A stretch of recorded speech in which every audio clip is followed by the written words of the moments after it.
feel like. So I want to make that a rule on my channel. Like, if you're going to come on, I'm almost at that point where I'd be like, yeah, you can't come on unless you have a camera. Unless we're specifically doing a call-in show or something. I kind of feel like, I'm starting to get more picky where I'm like, I don't really like it. Hey, we're live on my end, guys, just so you know. You got it, No one Adam. likes you, Adam. Yeah, this is behind the scenes for my channel. So you guys just talk amongst yourselves. Who were we talking smack about a second ago? I can't remember. Wonton, Wutan, I don't know. Not Wu-Tang Clan, because they ain't nobody to fuck with. So I'm ready. I was trying to get PSA Sitch to debate one of the flat earthers, so he might do it. I guess he hung out on the flat earth forum on Reddit for a while, so he's like an anti-flat earther. He's a round earther. That's pretty hot. Yes, we're all round earthers here, right? We are. No, I hope so. I'm ready. You guys ready? I'm leaving. I'm leaving now. Okay, here we go. Same rule as always, or same like procedure as always, where I'll go, hey everybody, today we're debating whether or not morality is relative, and we're starting right now. And then I will click the little video, the little logo video, and it'll be silent, but I'll be the first to introduce you guys right after that. So nothing is wrong. Okay, here we go. Very excited. Whew. I'm gonna quick mute us and then check the volume. 3, 2, 1. Oh yeah, I'm pumped, you guys. This is honestly just in such a good mood. Making dreams come true tonight here for you folks. That's right. Good old like a nice cup of lemonade on a summer day. That's what I'm talking about. Hey, we changed the debate question, right? Is morality relative? Is secular morality for cucks? Okay, Adam's inappropriate. I thought that's what we were debating. I promise we'll do that next time. Okay, ready? It's got a whole keynote with it. That's funny. Okay, are you guys ready? I'm pumped. I'm not ready. I need to actually grab a glass of water really quick, but go ahead and do your intro. I'll be right back. Okay, here I go. 3, 2, 1. I'm gonna unmute us. Ready, set, going now. Hey everybody, today we are debating whether or not morality is relative, and we are starting right now.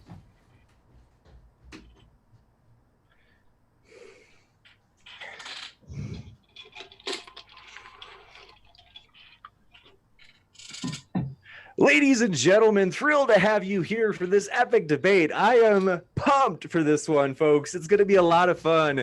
And we have got these two gentlemen here, seasoned veteran debaters. They've been in a lot of debates. You see our good old friend, Skylar Fiction, and you see Adam Friended Screen. He is overcoming his fear. He's coming. He's just shy. He's camera shy. Thank you, Adam. We're glad. Camera shy? What are you talking? No, I'm right, very shy. Right here. So we are excited, folks. If this is your first time here, consider hitting that subscribe button. We've got a lot more debates coming up. We are excited. We've got Adam Friended's favorite debater, Wotan, is going to be on soon. That's going to be great for a flat earth debate. With that, we are going to get into this discussion very quick. Just want to let you know, if you have a question during this debate, feel free to shoot that question into the live chat. I will dig through, pull it out, and then I will ask those as many as we can during the Q&A. And last of all, our guests have their links in the description. So if you're listening, you're like, I like that. I want more. You can get plenty of more by clicking in that description. You see that description box just down there? Huh? That is where their links are. And so we'd highly encourage you. You can check out more content from these guys. With that, we are very pumped to get this ball rolling. Gentlemen, you disagree on whether or not morality is relative. And I mean, Skylar, given that you're taking yes, I feel silly I didn't ask beforehand. It's okay. Do you want to get the ball rolling, or Adam? It's up to you guys. Well, it depends. I'll Are we do it either debating? way. Are we debating is secular morality for cucks? If so, then I will take the affirmative position. It's always and trying I to will trigger us. I will begin, or if it's relative, you should take the affirmative, Skylar. So it's up to you. Yeah. I mean, listen, I generally believe morals are subjective. I mean, moral relativism, subjectivism, there's slight differences there. But moral relativism basically is the idea that you get a lot of this from culture, your morality. I think the easiest way to kind of see some examples of this is just look at different countries. look how their moral systems are different than possibly your own country you're from. Saudi Arabia is a great example, perfectly moral to separate women from men and have them eat in different places. The women couldn't drive for the longest time. Under their moral system, it's perfectly moral to execute people that are non-believers. You can look at it through our moral history as a country, where throughout history, morals have changed. You've seen that slavery was a perfectly moral thing to a lot of people at one point. There are obviously there were abolitionists, people that were fighting it, but there was a point where segregation was completely moral to most people, depending on the part of the country you were in. This is where disagreements come. I think that a lot of morals are taught to you. Usually, your moral framework tends to a lot of time come from your parents. You know, they may start bringing you to church. You might start believing in a Christian foundation for morality. But I think there's a lot of ways that it develops. I think there are things that contribute to it. Obviously, empathy, emotion, external factors, education, intelligence. There's a lot of things that will come in. And of course, another big example, and then we'll get this discussion really kind of going, is even the way people define what morality is different a lot of times. Obviously, the way Christians define the morality, Adam's not a Christian, but I'm just giving examples. Christians will have a different form of morality than Adam might have. I might have a different moral system, might define it differently. We don't even necessarily agree on the definition of morality a lot of times. So I think that also leads evidence to showing you why morals change. They're relative to the culture and to the individuals. That's it. Well, we began joking around about the flat Earth. People disagree on whether or not the Earth is flat or whether or not it's round. Just because people have different opinions about the shape of the Earth, does it change the fact that the Earth is round? Sure. The problem is you're talking about morality, which isn't measurable in the same type of concept of like you can measure a flat Earth within science. Sure. I mean, first, I guess you have to define what morality is, and then you'd have to tell me how you're going to measure it. So morality is a set of rules that binds individuals into a cooperative community. Okay. What if I don't agree with your definition of morality? Well, I mean, it's a definition based on the external forces. So you would have to, sure. I mean, it would be the same thing as disagreeing that the Earth is, I mean, you would have to present evidence that that's not. Well, first of all, no, not really. You're defining morality a certain way, and I need to know why you define it that particular way. Well, that's a naturalistic definition of it. That's what morality evolved to do. Morality evolved as a set of rules to combine individuals into a cooperative community. Everywhere you look at morality in the world, that's exactly the function that it serves. So now you're basically taking the position of moral relativism. Now, are you saying that every single moral system is equal? No, you wouldn't. Well, what do you mean by equal? Like, normally, in the same sense, they're all not objective. I would say, like, they're equal in that sense. But in the sense, and the idea of you're saying something is better, I don't know. You would have your own. A person would have their own standard of what they would view as better, right? Like, obviously, I think my morals are better than the people in Saudi Arabia who separate women and kill atheists. Well, that's right? my question. Yeah. Yeah. So, I mean, but that's just basically my opinion on morality. Opinions, you can't. They're not facts. They're not right or wrong. So, just describing how I feel that my system is better, it's not an objective measuring system to it. Well, we can test different forms of morality to see how they affect society. I mean, I would argue that's exactly what's going on in various nations, in various religious communities.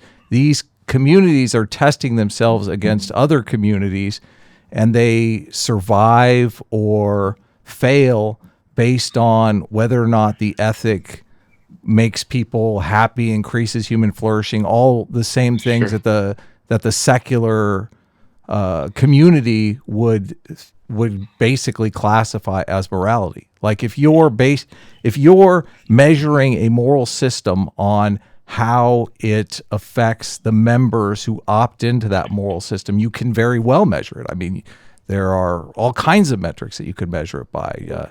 Like nations are measured by GDP and suicide rate and there's a happiness index even. Sure, but in a way, this just sounds like moral relativism with extra steps, basically, right? Well, so we should choosing. Hold on. Go ahead. This is just what I'm saying is that you choose a standard that feels good to you, like harm or a society thriving, right? Because that's what subjectively feels like the right answer. But there's no why ought I agree with that definition that this is what morality is, besides you just saying, well, this is an objective. I'm choosing standards that are objective.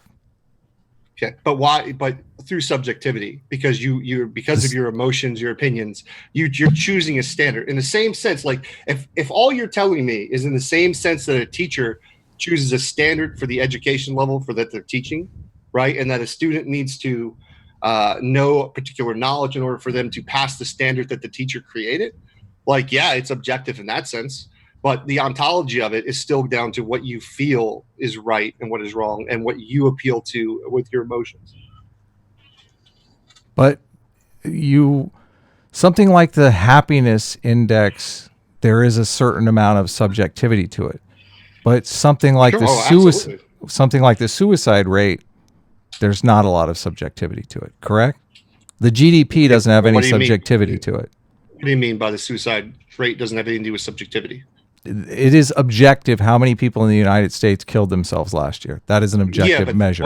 But I think, aren't we referring to how they feel, why they committed suicide? It's not really relevant how many, the measurement of how many people committed suicide. Like I'm saying, like if you can have a way, all you've done is you've created a standard because you liked it. You like the idea of defining scientific study. I mean, it's a standard that sociologists use. It's a standard in behavioral economics.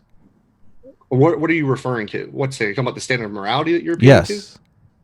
So society has created a moral standard. All the people within a society that you just listed, right, have created a moral standard. Well, yeah. Based on criteria they think is the best criteria for how morals ought to be followed. Our Constitution is a set of ethics. Sure. Objective ethics, I would argue. Well, they're objective, like in the sense now that a book is objective to you, but they're not. They come from humans. The ideas, what we find to be right in the Constitution, these rights are things that human beings appreciate and come from their wants and desires. But it's not objective. It's not objectively good, in some sense. Well, even the intuition, I had a debate with IP talking about intuition. That gets into like defining what intuition is. I mean, it's just basically it sounds more just like a feeling somebody has that something's right or wrong, that they just feel when they hear something it's good or bad or something. And these words, I mean, these are all just words. When people talk about morality, it's good, bad. It means a lot of times, I mean, you have stuff like modism where people just think it's an expression, a way of saying, hey, this is what I feel. I feel distaste towards whatever, lying, cheating, whatever moral you want to fit in there. Yeah, but once you measure it, it's no longer subjective. Well, yes, you created an objective standard in the same sense a teacher creates an objective standard in a classroom, but your moral the ontology still comes as subjectivism. Well, explain to me the teacher example. We should iron out too before we get too far. Moral relativism is you saying that your secular morality is exactly the same as Islamic morality. Your moral relativism says any morals, like we cannot judge. Any moral system is as good as any other moral system. You know, if the natives decide to practice, bestiality, that's fine because that's their moral system. To each his own. That's not really what I mean. Moral relativism. That's what moral relativism means. No, hold on. No. Moral relativism is the idea that morals come from culture. It doesn't. Yes, and but you can't judge them. Hold on. Well, I can absolutely. I can make judgments. It just means like there's no objective answer to something. There's no moral facts. Is all that means, right? People make judgments all the time. It comes to politics, like the Constitution. You can have an opinion about the Constitution, whether you think it's a good thing or a bad thing. In fact, it would be contradictory of you not to go with your own moral beliefs and not articulate them and to within your life and within society. But the difference between a moral objectivist and someone's a moral relativist, you believe they're facts. It's a moral fact that these things can be correct or right or wrong. There's a way of measuring these things.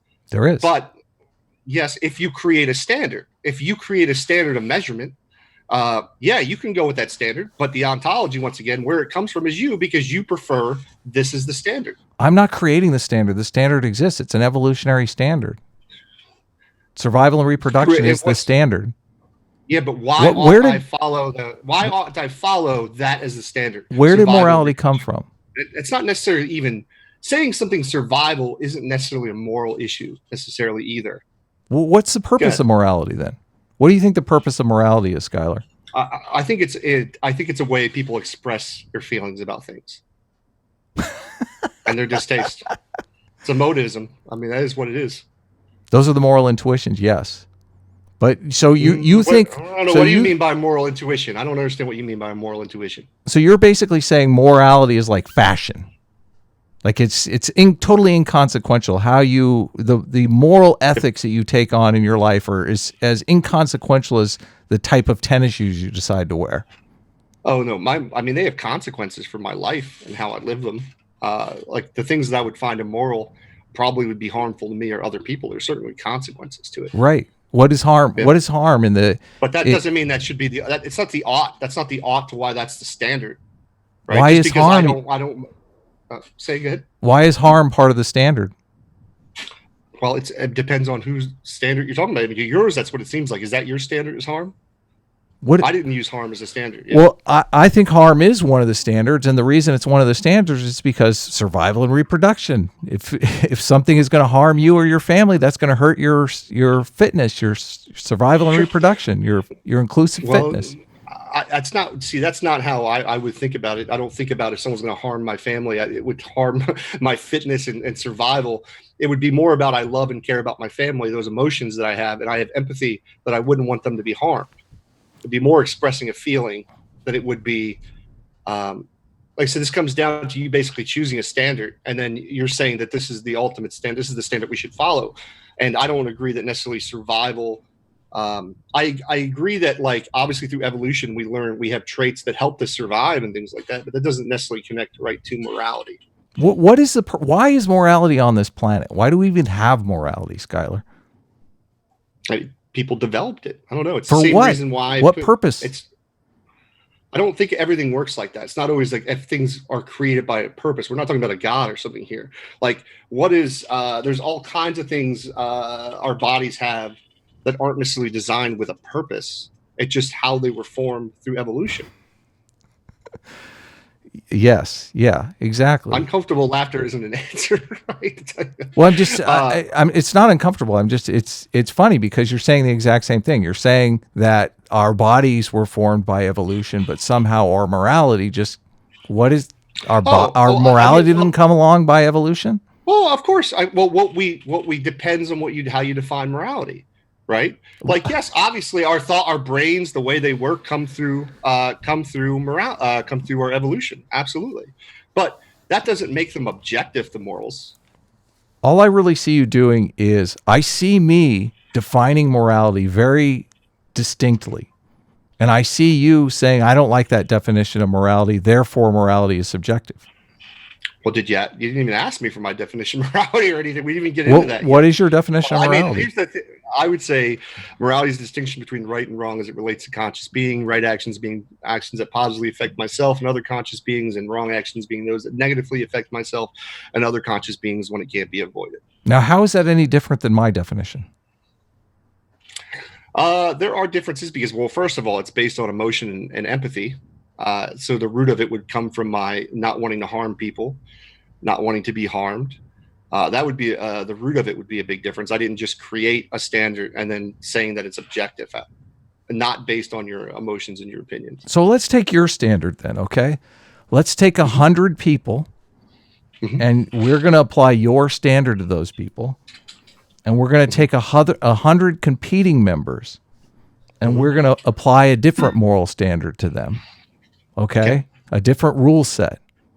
Over time, your rule set is either going to facilitate what you said morality stands for, behaving in certain ways that facilitate your well-being and your friends' well-being and your family's well-being. That's basically your definition. Of course, that's like how I would view as positive, obviously. So like the standard that we would be using there to measure like a positive effect, negative effect would be my subjective personal standards. Yeah. Well, there's also the 100 people that you're with who may not like your standard. They may throw you out of the tribe. They may say, get out of here. You may may be the first one. Subjective. Yeah, you might be the first one kicked to the curb. Okay, but that might be part of the moral system that's forming there in your 100 people. In the other 100 people, you don't necessarily know what's going on. But if we come back in 10 years, and the other 100 people are 1,000 people, and your 100 people are 13 people, we can say one moral system seemed to facilitate the flourishing of the 100 people that started on the other side. Sure. And if you create that standard, if you create that standard of morality. That's what morality is. No. According to you, that's what morality is, and it could be others too. That doesn't actually mean like there are other people that have different definitions of morality. To a Christian, it is certainly not that position. In fact, I would say the majority of the world, because most of the world is either Christian, is Muslim, or other religions, don't adhere to your moral philosophy. So yes, you can have that moral position and say this is what morality is and this is your standard. I appreciate your opinion on morality, but that doesn't make it an actual fact. Doesn't make it objective. How is my measurement not objective? Tell me that. No, we're not talking about the measurement. We're talking about we are. What does objective mean? Objective means you can measure it. No. We're talking about the ontology, where morals come from.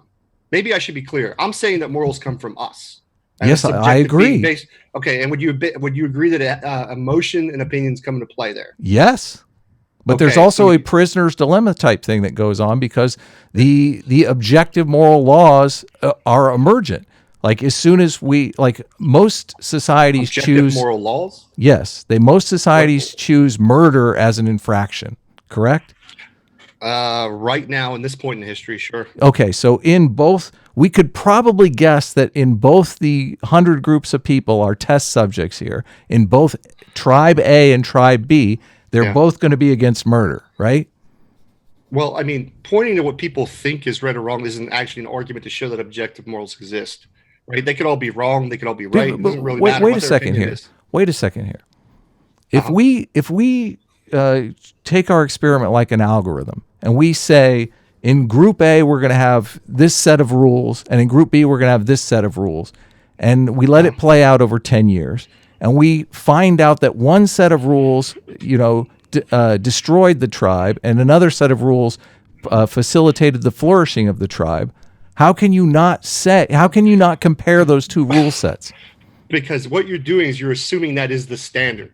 This is the issue. What does that even mean? Hold on, Adam. It's not about measure, because you have basically created a standard which is flourishing, right? That's your standard. No, that's your. I'm saying, but we're talking about you. Well, hold on a second. We're talking about human flourishing. You gave your definition. Adam, you gave your definition as flourishing. Don't filibuster me, Adam. Adam, don't filibuster me. Don't try to filibuster me, my man. So here's the deal. Now, it actually wasn't. I didn't give flourishing. I talked about positive actions that affect me. What does that mean? I didn't use. Okay, so now that's a different question, but I want to point out that you were not correct when I said flourish. I never used the word flourishing, human flourishing. You did. So now we're going to go back to your human flourishing. Well, okay, that's your standard that you have chosen. I'm happy to your personal opinions and what you like and what your preferences are based on all these different things. It doesn't make it objective. Like I said, the only way it's objective is in the same sense that like a teacher who creates the standard of education in their classroom, what a student needs to know by the end of the year. In that sense, it's objective, but the ontology of it, where it comes from, is still from the person. They create the criteria.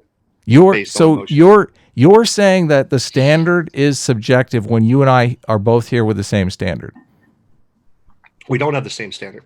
Yeah, we do. Give your definition. You said. Give your definition of morality again.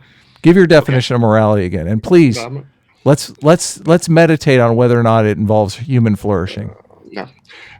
Morality is the distinction between right and wrong as it relates to conscious beings.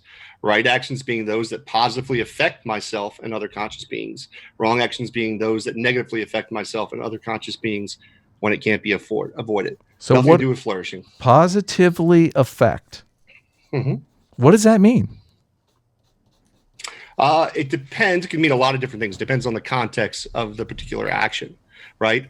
So I could say stealing is wrong to a certain degree because I would be taking away somebody's income that they may need.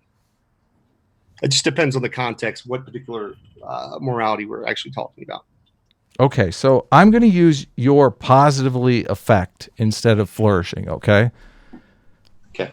And So I'm you're gonna going use my position. I'm going to the experiment still holds true. The tribe A and tribe B with 100 Sure. people, we say But you that understand the that's not list the of issue. What rules and you keep acting like the list of rules is my intuition, and it's not, because the list of rules could be anything. Well, even if I grant you this, right, that we have the same moral system, it doesn't mean they're both not subjective. Well, the measurement is what makes it objective. My measurement is what makes it objective. No, being mind independent is what makes something objective within morals. That there are things are moral facts. Well, it would be emergent. I don't know. Like if we run this experiment 100 times and get the same results over and over again, I don't know how you would call that subjective. Like if we The test use, is objective, but that your morals aren't. well, you can the morals are inside the system. Like the morals are part of the system. Tribe A has moral list A. Yes, I Tribe get B your has preference moral is list that B. flourishing. I get it. Your preference is that the definition of morality should be flourishing, right? I get that. That's your moral preference. Well, I like that's not positive. moral I preference, like that is your positive effect better. preference. You do now? I'm glad I moved you over. Yeah. Well, it's the same thing basically. I mean, we're arguing semantics though. here. How is it? Well, but still, even if I grant you that, that's fine. I'll grant you it just for the sake of the argument. It doesn't mean that morals are objective. Morals being objective would be mind independent. That something would be morally right or immoral, regardless of human beings' opinions and emotions. So There is an emergent property.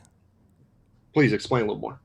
Well, we're not talking about the intuitions of a single individual, because there's 100 people in each tribe to begin with. So those 100 people will all have different moral intuitions. Obviously, within the tribe, they'll have to come to some kind of consensus. And I don't know that consensus would be something that emerged. It wouldn't be, the process of morality is kind of taking subjective intuitions and turning them into an objective moral standard. Would you agree that if you had a tribe of 100 people and it was their definition of morality that people should only live to the age of 30, and then they kill everybody at the age of 30, and everybody believed in it, everyone thought this was the right thing to do, would it be objectively morally correct to kill everybody at the age of 30?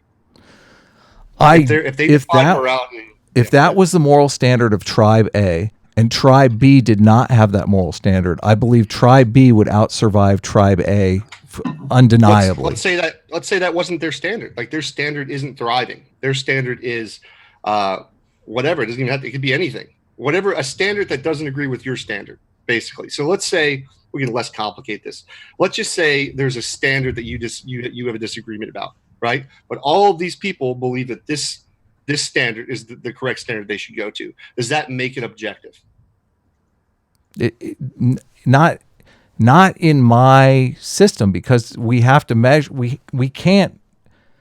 Surely you don't believe that what one person comes up with could be objective. That's the definition of subjective.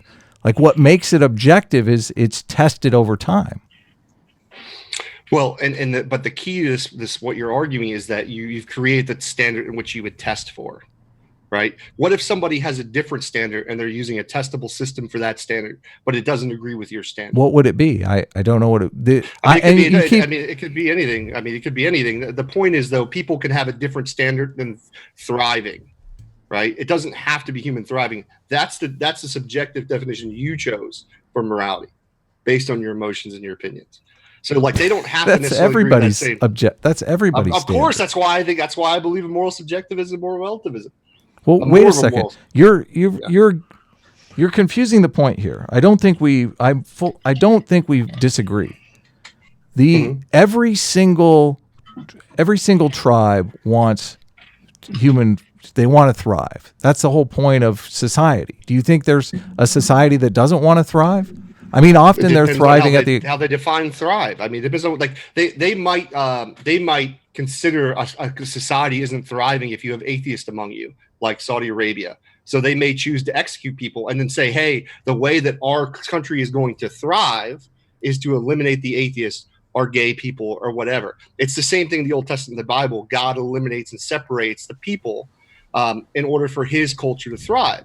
So it just depends on, like, how far you take that word thrive to, right? It doesn't necessarily just mean survival as far as that goes. It could mean thriving within a particular culture of values that they want. So we agree again. The different moral communities will have different ideas of how to achieve thriving, but they still want to thrive, even by your own definition. Well, I mean, if you mean thriving in the sense of killing gay people and atheists in Saudi Arabia, you can define that as thriving, but it doesn't really seem like it's thriving to the people they're executing. Right, but they are attempting to strengthen the community by eliminating dissenters. But they're not actually strengthening the community, right? Okay, so that is a point of disagreement, and this is why we test morality, because they're competing against other communities that don't have this rule. They have a different algorithm that's running. But I'm just saying that once you let those algorithms start running against one another, we can objectively measure them. We are objectively measuring them. We're objectively measuring them right now. The thing is, it's not about how you can objectively measure something. It's about where it comes from. The morality comes from you as a person. No, but wait a second. There's different theories. I mean, there's different theories throughout why morality exists, but it also depends on how you define morality. Because, like I said, there's 100 different definitions for people how to define what morality is. Your intuition, though, does not make the objective moral standard. You could be wrong. I don't know what intuition are you talking about? Well, you would argue that the people in Saudi Arabia that have the moral intuition that we should go out and kill atheists are wrong. I would argue the same. Well, I would find them wrong under my moral system, but not like in the sense of moral facts. Well, what do you mean under your moral system? My personal subjective moral system. Right. Based on what? Based on my emotions, opinions. Your moral intuition. Much more complex. Well, what do you mean by a moral intuition? Your emotions are moral intuitions. They're okay. So your instinct that this is right or wrong. Yeah. Okay. So an emotion. Okay. That's moral subjectivism. Sure. But those intuitions that you have do not create the moral standards because you are one individual among many. We agree there, correct? I create my own standard in many cases. Right. I've gone against what others have taught me. Sure, so, but no, we do. I think we do create. I think some of it is relative to a culture. There's no doubt. Do your intuitions change? If you had the intuition that murder's just fine, like you're fine and dandy with murder, does that change the law? I've had morality change. Well, laws aren't necessarily moral when you talk about legal systems or anything like that. I mean, segregation was completely legal. It didn't make it necessarily moral. Murder is an objective standard, though. I don't know what you mean by that. It's an objective standard. We can look at. I know what murder is. I know what you would define as murder. But even how people define murder can be differently. Somehow, in certain situations, because really what you're talking about is the action of killing somebody, right? Is murder illegal? Idea. Yes. Is that subjective? So is marijuana in a lot of states. What do you mean? Is that subjective? Legal systems and morality are two different categories. It's not the same thing. Why? Or it's like asking why are apples and oranges different? Well, no, different properties. Laws aren't. Are you saying that it's illegal to murder people, but it's not immoral? Aren't they? Isn't it both illegal and immoral? Like I said, let's do this. Was it immoral to have do segregation yet it was legal? What? But even was it immoral the fact that someone could get arrested for eating at a black person get arrested at eating at a white cafeteria or at a white counter? Just because something's legal doesn't make it moral or vice versa. Right. You want to change the objective standard, is what you're saying. I'm saying that the law. I'm saying that the law is a form. What you just meant by that? The law is a form of objective standard. It is. But it's not a moral standard. It's the standard, the objective standard. It's just not. I'm sorry. Okay, then you would have to argue that it was perfectly moral to have slaves. at some point because the law said that you could have slaves or that segregation was perfectly okay. The law does not dictate morality. I would argue that the slave moral rule is wrong.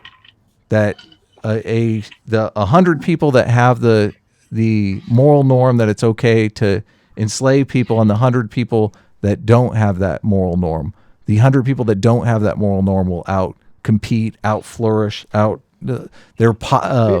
futures will be positively affected.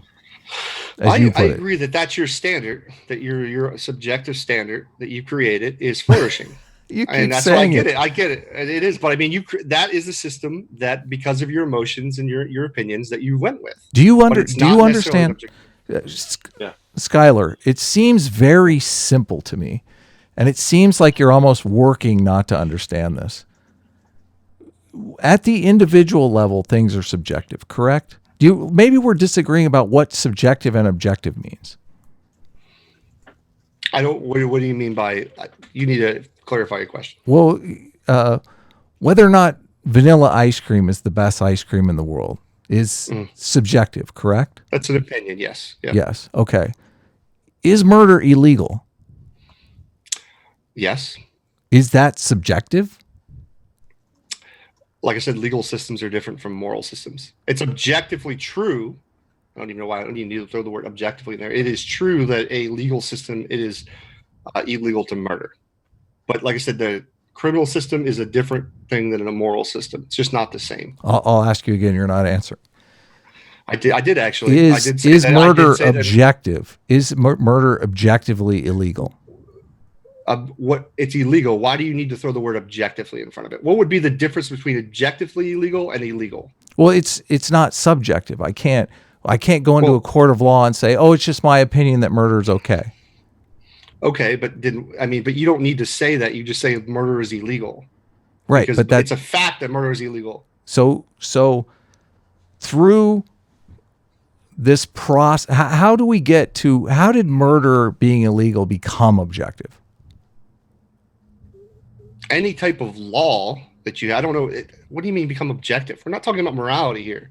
We are. Things become illegal because we have a Congress that passes laws, right, and people vote for people that best represent their values. So it's a process of consensus, correct? Yes, when it comes to laws, but once again, that's not the same as morality. Well, how is it any different with morality? It's the same process. Because what you're talking about is a legal, like, once again, we go back to my example, right? You going to keep the answer about the murder, right? But I give you an example of the legal system and where it was moral. It's not moral. It was moral to those people, and it was legal for them to be able to have separation of blacks from whites in education in school. Is that objective in that sense? Was it objectively morally correct to be able to segregate whites and blacks? It was legal. You keep jumping to places where the law and morality have diverged. But it's not an argument. It's not an argument against what I'm saying, because I'm saying is because I'm showing you how morality changes over culture, time, and why does it change? Why does it change? Because people change. And why do they change? Depends. There's all types of reasons they change. Sometimes I'll give you an example. Let me give you an example, right? So when I was a Christian, I was just taught that homosexuality was immoral. Mm-hmm. Right? I was just taught it. I believed it. I read the Bible. This is what I was taught. That's why I believed it. Right? Now, what changed? Well, I started reading a little bit more and understanding the history of the Bible and started understanding all the contradictions. And then I was able to change my thought process because I looked at it. I was like, well, I assumed that this book was correct, and I assumed what people were teaching me was correct, and therefore I changed my moral position based on those type of things, right? So there's a wide variety of reasons. It isn't just human thriving or flourishing. There's a lot of different reasons morals change. Now, when you changed your mind, did the objective law change? I don't know what you mean by that. Well, there was a time when gay marriage was illegal. Now it's legal. I'm Okay, assuming you're you talking changed. you're talking about. Well, I said homosexuality, but I get what Okay. you're saying now. So you're talking about gay marriage now. Well, It confused me because I'm like, what are you talking about? Like objective rule law? why do you think? Why do you think? Gay marriage was illegal? Because Christians thought it would go against God's moral nature, which is what they believe to be morality, and they thought that homosexuality goes against God and His nature. Therefore, it was an abomination, and we shouldn't be giving them any type of rights or going against the will of God. Now, your subjective understanding of that moral norm was that it was incorrect. You thought that it was wrong Under their standard, what they've articulated. Well, I didn't think it was wrong. No. See, you kind of twisted things a little there. What I'm talking about is the standard they have articulated to me. Their standard is the Bible and what God's nature is. I'm just going by what they've told me. Skylar, this is so simple. It's so simple. Apparently that's not, though. You at one time believed that homosexuality was wrong and that the moral norm of gays not being able to get married was correct. Am I wrong about that?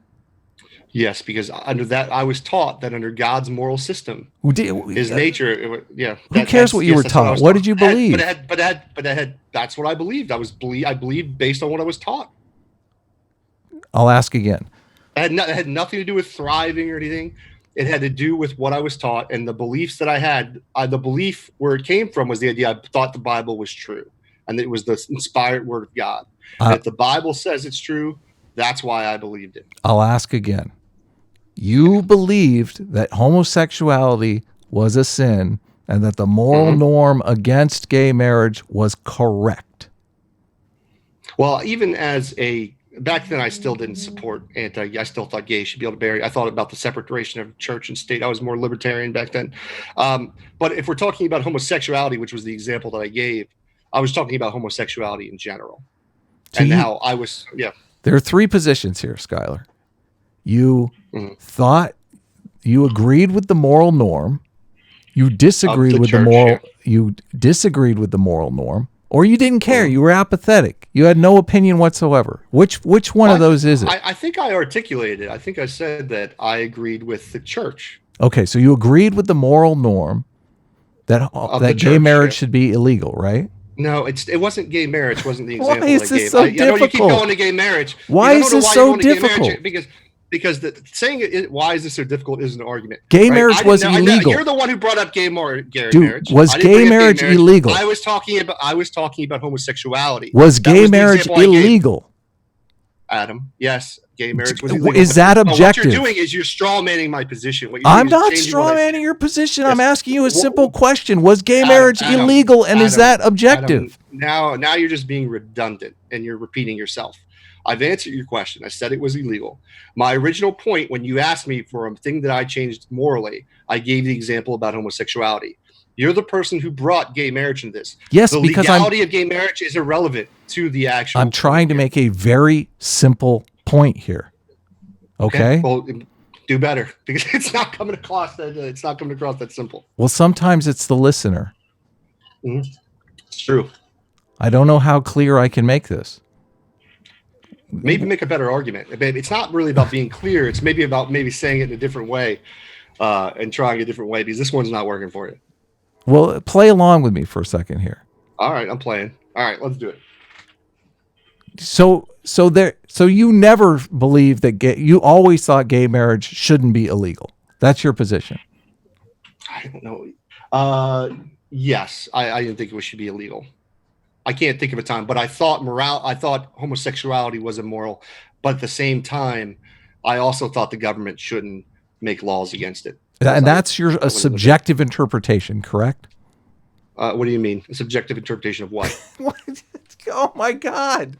I don't know what you mean. I'm sorry that you're the one arguing for subjectivity here. That was your own personal opinion.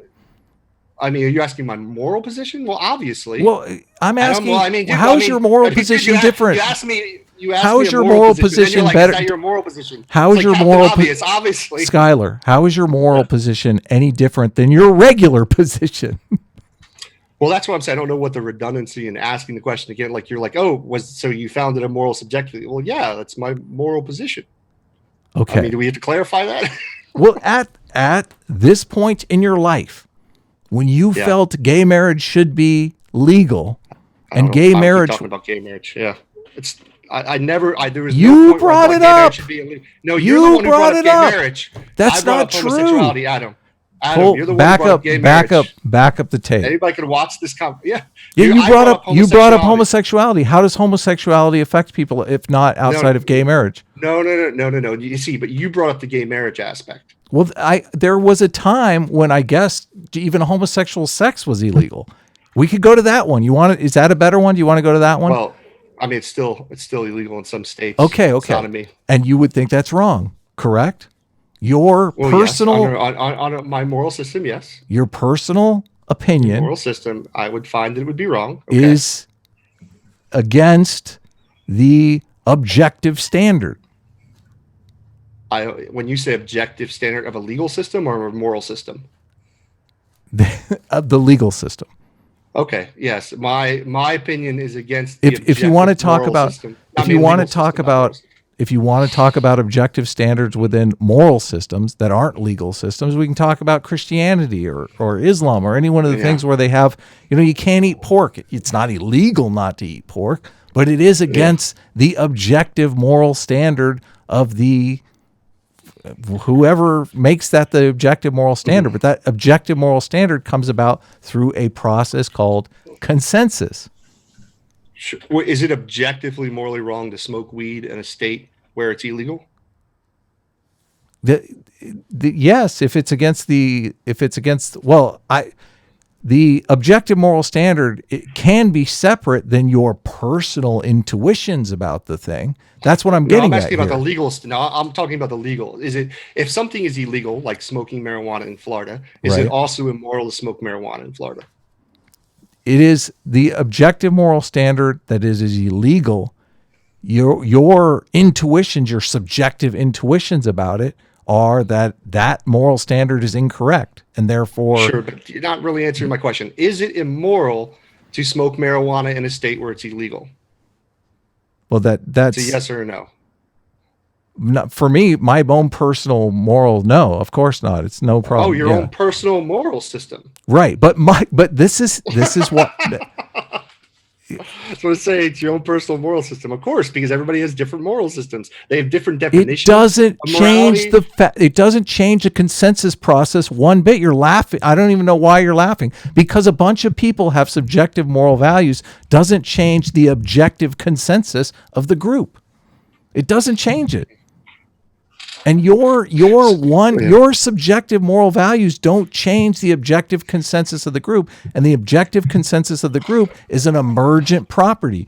The 100 people in Group A, in Tribe A, and the 100 people in Tribe B will have different objective moral systems that emerge through this process of consensus. Those moral systems will be tested in the world against each other. Christianity is a form of moral system that's being tested right now against secular moral systems, against secular humanism or whatever you call it.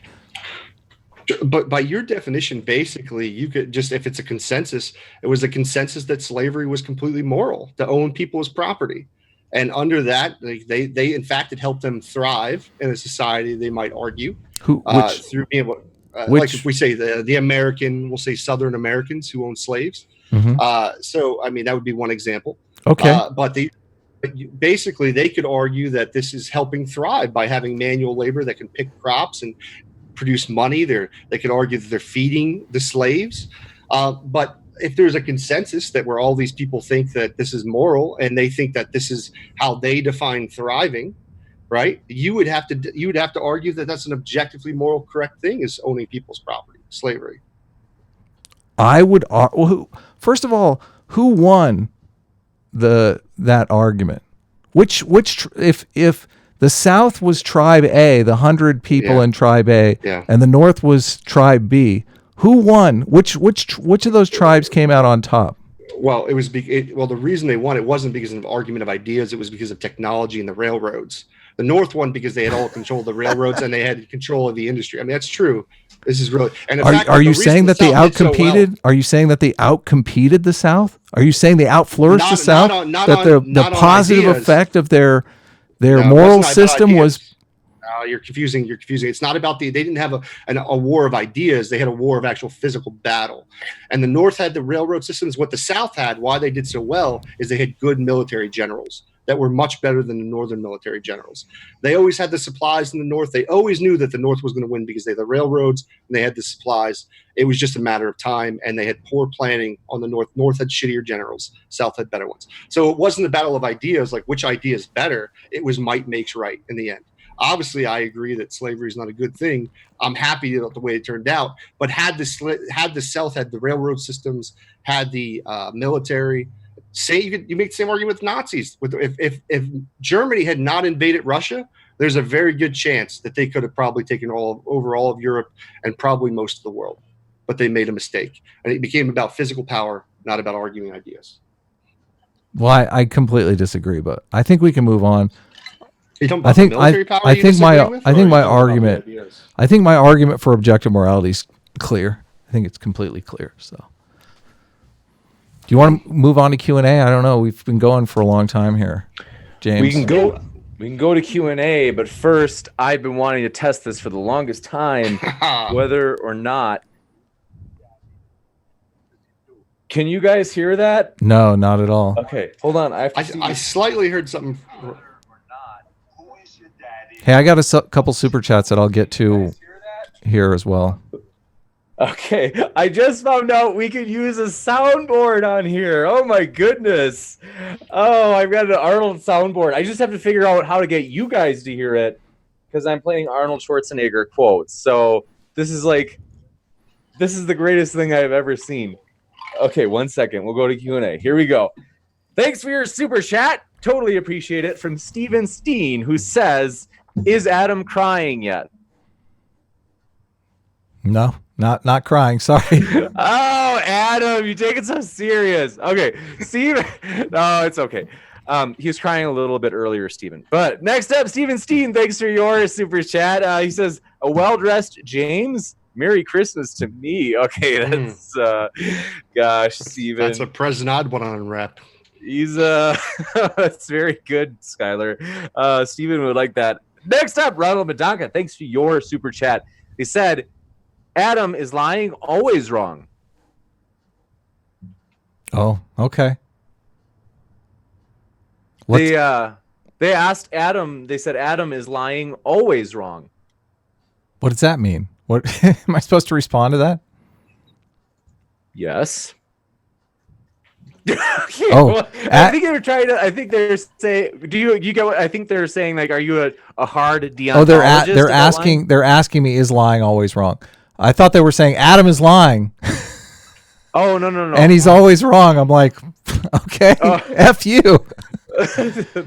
Is lying always wrong? Well, the objective moral standard that I set up between tribe A and tribe B, this is how morality evolved. This is what's going on. And I would argue that in cultures where honesty is a virtue, that those cultures will probably foster more trust and more cooperation, which accumulates over time and will make those societies outcompete societies that are distrustful of one another. This is why I think different nations break down over time and fall into civil war, into chaos, because they don't trust is no longer a virtue. So I think lying is well, obviously there's the outliers, like the Nazi that shows up and wants to weed out the Jews hiding under your bed. Obviously, I would say lie your ass off in that situation. But as a moral norm, yes, lying should be a prohibition.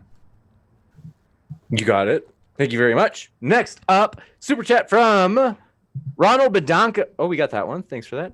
Next one is James Anderson. Thanks for your super chat. He asked, go team Skylar. You got a fan out there, Skylar. Said, for Skylar can do all things through Raptor Jesus who strengthens him. For thine is the kingdom, the power, and the glory. Raw men. Apparently you have a follower. Under his claws. Raw men. We appreciate you guys being here. The brand new religion reminds me of Richard Madsen. Richard, hope you're doing well out there, you crazy son of a gun. All right. Stupid or energy, thanks for your super chat. She says, seems like there's a confusion between universal and objective. Can each of you tell me the difference? Well, Sure. yeah, go ahead, Skylar. No, I would just say universal would mean that everyone has the same exact moral system, or in particular moral, depending on if it, say lying was a moral, it'd be a universal thing if everybody believed lying was wrong. And then objective is basically the concept of mind independent, regardless of opinions and emotions. Some kind of moral would be either moral or immoral, or right or wrong, correct and incorrect, however you want to use those terms.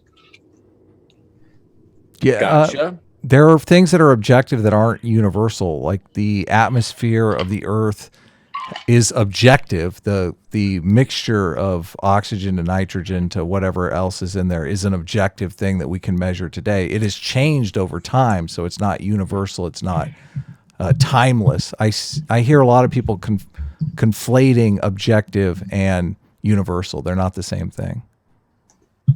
Gotcha. Thank you very much. Next up,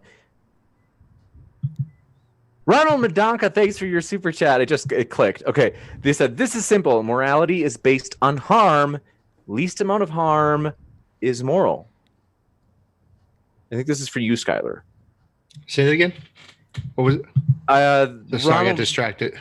Well, I could be wrong, because they might be challenging Adam's ethical theory, but they might be challenging your meta ethics. So they say, this is simple. Morality is based on harm. Least amount of harm is moral. If Group A's moral system produces less harm than Group B's, obviously they're going to be thriving more than whichever group has the most amount of harm. So yes, I agree. Harm is a essential component in developing moral systems. I would say there's certainly people who find harm as their standard of morality.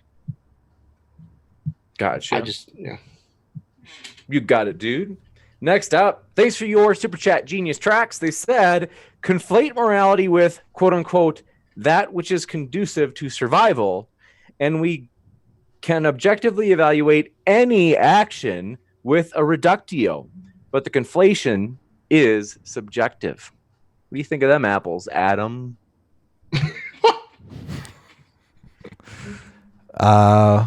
Okay. I have no idea what they mean, but gotcha. Okay. You betcha. Stupid Whore Energy, thanks for your super chat. She's a feisty one. She says, I can pick an arbitrary section of space as a unit of measurement, call it an inch. I can make objective measurements based on that. Why can't I do that with morality, Skylar? Oh my God, Stupid Whore Energy's on my side. You're going down, Skylar. You're going down. Listen, I said that if people can choose whatever they want as their standard of morality, it's fine. And then basically they're arguing objective in the same sense, like I said, a teacher who creates a standard in a classroom.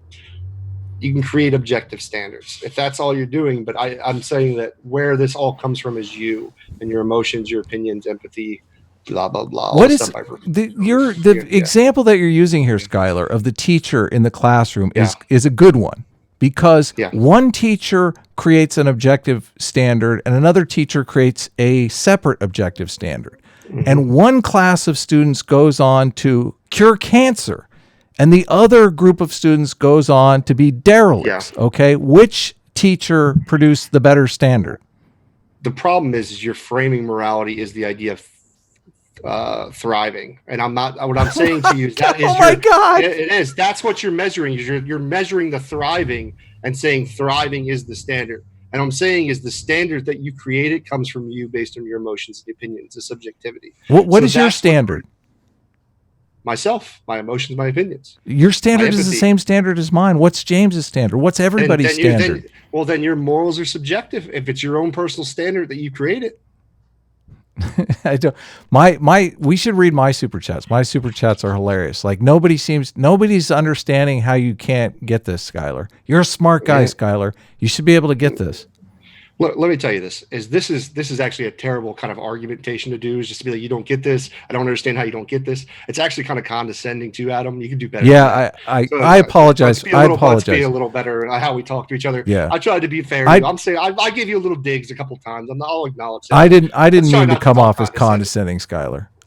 I didn't mean to come off as condescending. That's fine. And the thing is, we can disagree, but like, I just find that this is the same kind of thing I get into theist, and it just doesn't.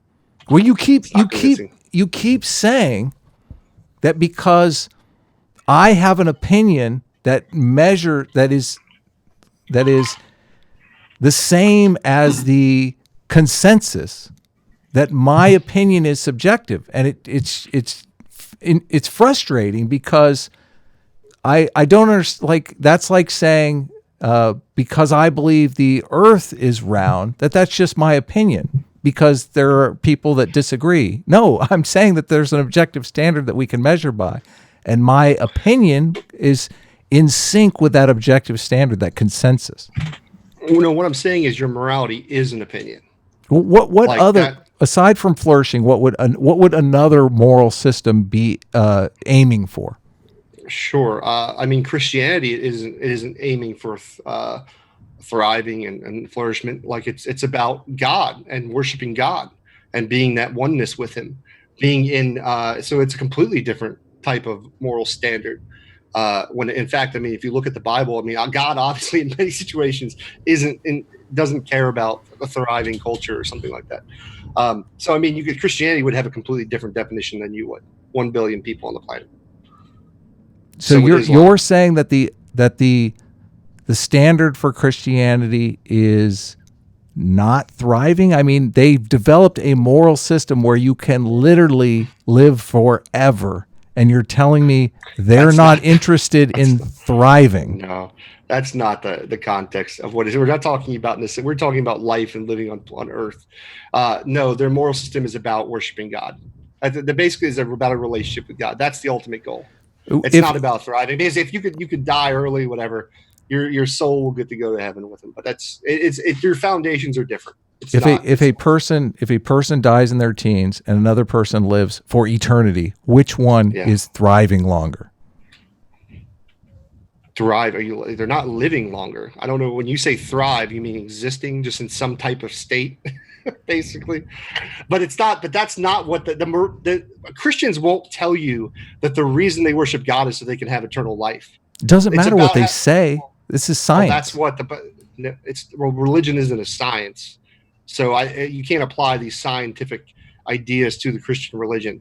What they would argue, their doctrine, is that it's about a relationship with God and loving and freely loving Him back, basically. It's not necessarily about thriving or being saved.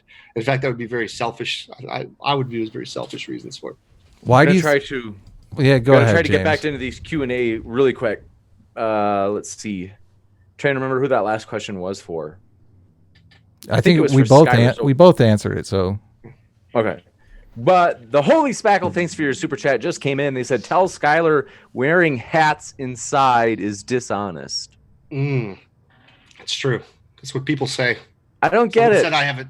There was a thing, James, a long time ago where a guy named NeoCloud said that I was a dishonest person because I wore hats inside. And we had a big movement that a lot of people came to my defense, and we had a big hat day that we celebrated through Google Plus back in the day, and people made videos supporting my hat, and we called them hat haters, HH. So all those hat haters out there, hate is gonna hate. That's all I can say. That's all I can say about that. Raptor Jesus would not want you to hate hats. In fact, he believes all heads should be covered with these kind of hats, a particular kind of hat. So you got it, dude. That's an awesome story. I love that. It's funny the different types of people you meet out there. So I like it. And thanks so much for your question. Iron Charioteer, you're gonna kill me. I just want to try to get ideally one question in from everybody before I read all 20 of yours. So forgive me, okay? So I'll read the first one from you. I'll try to come back to your other ones. But they said, wow, does Adam believe, by the way, he didn't really send in 20. So he said, wow. He said, wow, does Adam believe in objective morality? Yeah, I'm a moral realist. I believe in moral facts. I believe the morals are emergent, though. I don't believe that they're like properties of the universe. Gotcha. We appreciate that. Next up, Johnny Drive-By. Thanks for your question. They said, but that is only describing it if morality, maybe this is like a sentence fragment at the start. I don't know. Let's say. So they said, if morality were objective, why can't we apply it to lions where the male eats the young to help survival of his genes? Well, I don't think lion morality would be good for humans. And I think we could, I guess if we did use that as a standard for lion morality versus human morality, we have vastly outcompeted lions because lions are a very small population on the earth compared to human beings.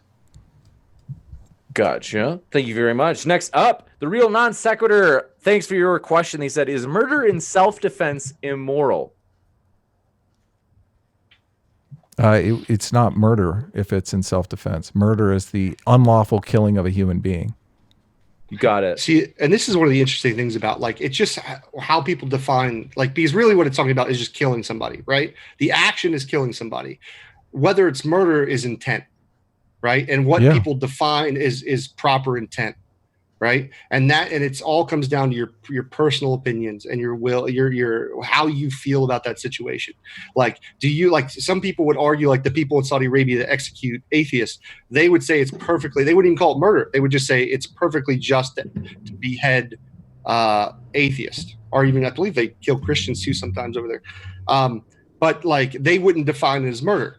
They would say, no, this is just justified killing. It's the same thing Christians do in the Bible, morally justified killing. It's not murder when God, harms children, but like, it's all definition game. You got it. Thank you very much. And very excited. Stupid Horror Energy has a follow-up. She says, thanks for your super chat. She says, is the fact that I okay, it's not what I she said, is that the fact that I am possessed by Pizzazu moral or immoral? So for those of you who haven't seen the Ghostbusters, or maybe if it's been a while, that was the antagonist in the second movie, definitely moral. I'm going with moral. Nothing increases human flourishing like being possessed by a demon. We appreciate that very much, Sarah. New Ghostbuster movie dropping here soon. Oh, snap. Can't get enough of them Ghostbusters. And where is it? Want to let you know, Nathan Thompson, we have just arranged a debate. For those of you who are fans, nobody's a bigger fan of Nathan Thompson than Skylar Fiction, though. Big time Flat Earth fan. They are going to, basically, Nathan Thompson is going to debate none other than Praise I Am That I Am. So that will be, he called him out during the debate. Nathan Thompson said, I want a piece of him. And I said, Praise, you up for this? And he's like, yeah, of course I am. So anyway, we're really excited about that. Hey, James, is there time to answer some questions from my chat? I don't know if we're winding down or not. Shoot them over here. Let's see what we got. I got until, I promised Skylar we'd end at 9. What was that? What is it? Yeah, 11? We have like 10 minutes. 11 Eastern sharp. Are you done with questions? I think there might be some questions over here for Skylar too. Let's see. Because we haven't had a ton for Skylar, have we? Yeah. Okay. Max says, I have to go to bed, but note, I support this type of content. Please post and leave up so I can watch later. Yes, I will definitely do that. Max for $2 says, disagreement makes no difference. That's true to the objective moral standard. You can subjectively disagree but it doesn't make any difference to the objective moral standard. Him's sake for $5 says, why can no one hear what Adam is saying? Is a scientific approach too much to handle? I think that's aimed at you, Skylar. I don't know what you want me to do with that. Like, listen, basically, I get it. It's your opinion. Adam's right on this. Well, I heard other people in the chat talking about whether or not you could steel man my argument. I feel like you could. Could you steel man my argument real quick? What do you mean? What do you mean steel man it? I'm not familiar with that term. What is the argument that I'm making? Like, the straw man version of my argument would be the bad, like straw. You know what a straw man is, right? Yeah. Could you misrepresent the argument? Yeah. Could you restate my argument in a way that I would go, yes, that's my argument?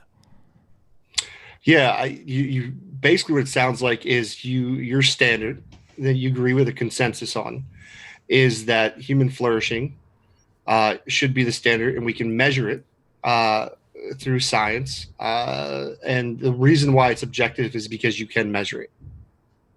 That's pretty good. Yes. And your argument is that because there are a lot of different moral systems in the world and that everybody has different intuitions about what is right and wrong, that morality is subjective. And different definitions of morality. Okay. And that you can see that when people are just taught moral things also, like the gay thing I gave the example of earlier, I was simply just taught this. Yeah. But I'm saying that all of those different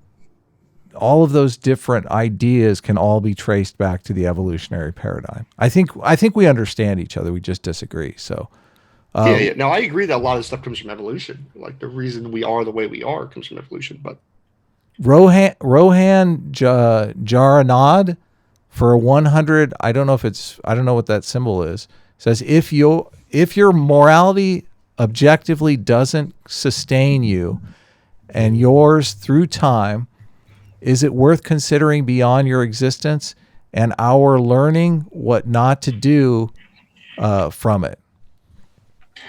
So if you're like basically your morality must sustain you over time, and you're learning. Here's what I would say. I think that there are aspects of survival that aren't necessarily moral or immoral. I think that you don't need to connect the two, survival and morality, at the same time. I think that you could still you could take things that are going to like it's not immoral for me to I don't know, eat poison or something, right? Like, but I'm not going to eat poison because I'm going to die. Like, there's no morality to that issue of eating poison. It's like I just know that I know that it will. Well, I guess I could somewhat use that definition of harming myself. And I think suicide is considered immoral in Christianity. Sure, yeah, I agree. Yeah, it's fair. So there are some moral systems where that is consistent. That if you make your standard harm or thriving, sure. Hymn's sake for $5 says, if you have to make excuses for the South and Nazis, you might be losing the argument. I think that's aimed at you, Skylar. Yeah, it's kind of silly. I don't think you understood what I was saying. I was making the argument that it wasn't a battle of ideas. It wasn't the ideas that won. It was military force, military power that beat things out. This is like, and actually when you deal with like negotiation, war is the very last step in negotiation. It's when two parties basically will not concede to anything. And it comes down to who might will make right in that situation. Obviously, I don't agree with that with the Nazis or slavery, but you should be honest with yourselves and understand why the North won. And it wasn't because of an idea. It was the idea. It was because they had the infrastructure and they had the factories and they had the railroad systems. But you're still making my argument. You're still making my argument, though. I don't know how I am, but because the moral system, because the better moral system will produce more product, more people, more trust, more military might. Well, no, not necessarily. I mean, the South could have kept slavery, and they could have still had plenty of flourishing between white people, and maybe even outflourished what it was. We don't know. We don't have that kind of data. There's no way to kind of measure it. But saying that certain particular what we would call evil existed, that doesn't necessarily follow. You're saying that the North won because they had more resources, and I'm saying that Correct. A better moral system will produce more resources. You're making my argument. Well, no, I don't necessarily agree with that. I don't think that necessarily a good. Well, it depends on how you define good. That's what I'm saying. Like, what is a good moral system, right? One that produces more resources. Your subjective definition and how you view morality. I get it. Yes, like in the same way I was arguing earlier that a teacher creates a standard. All right. But even in the teacher example I gave I mean, okay. It depends It's on how she subjective. defines like the education. Yeah, It's objective since she created a system.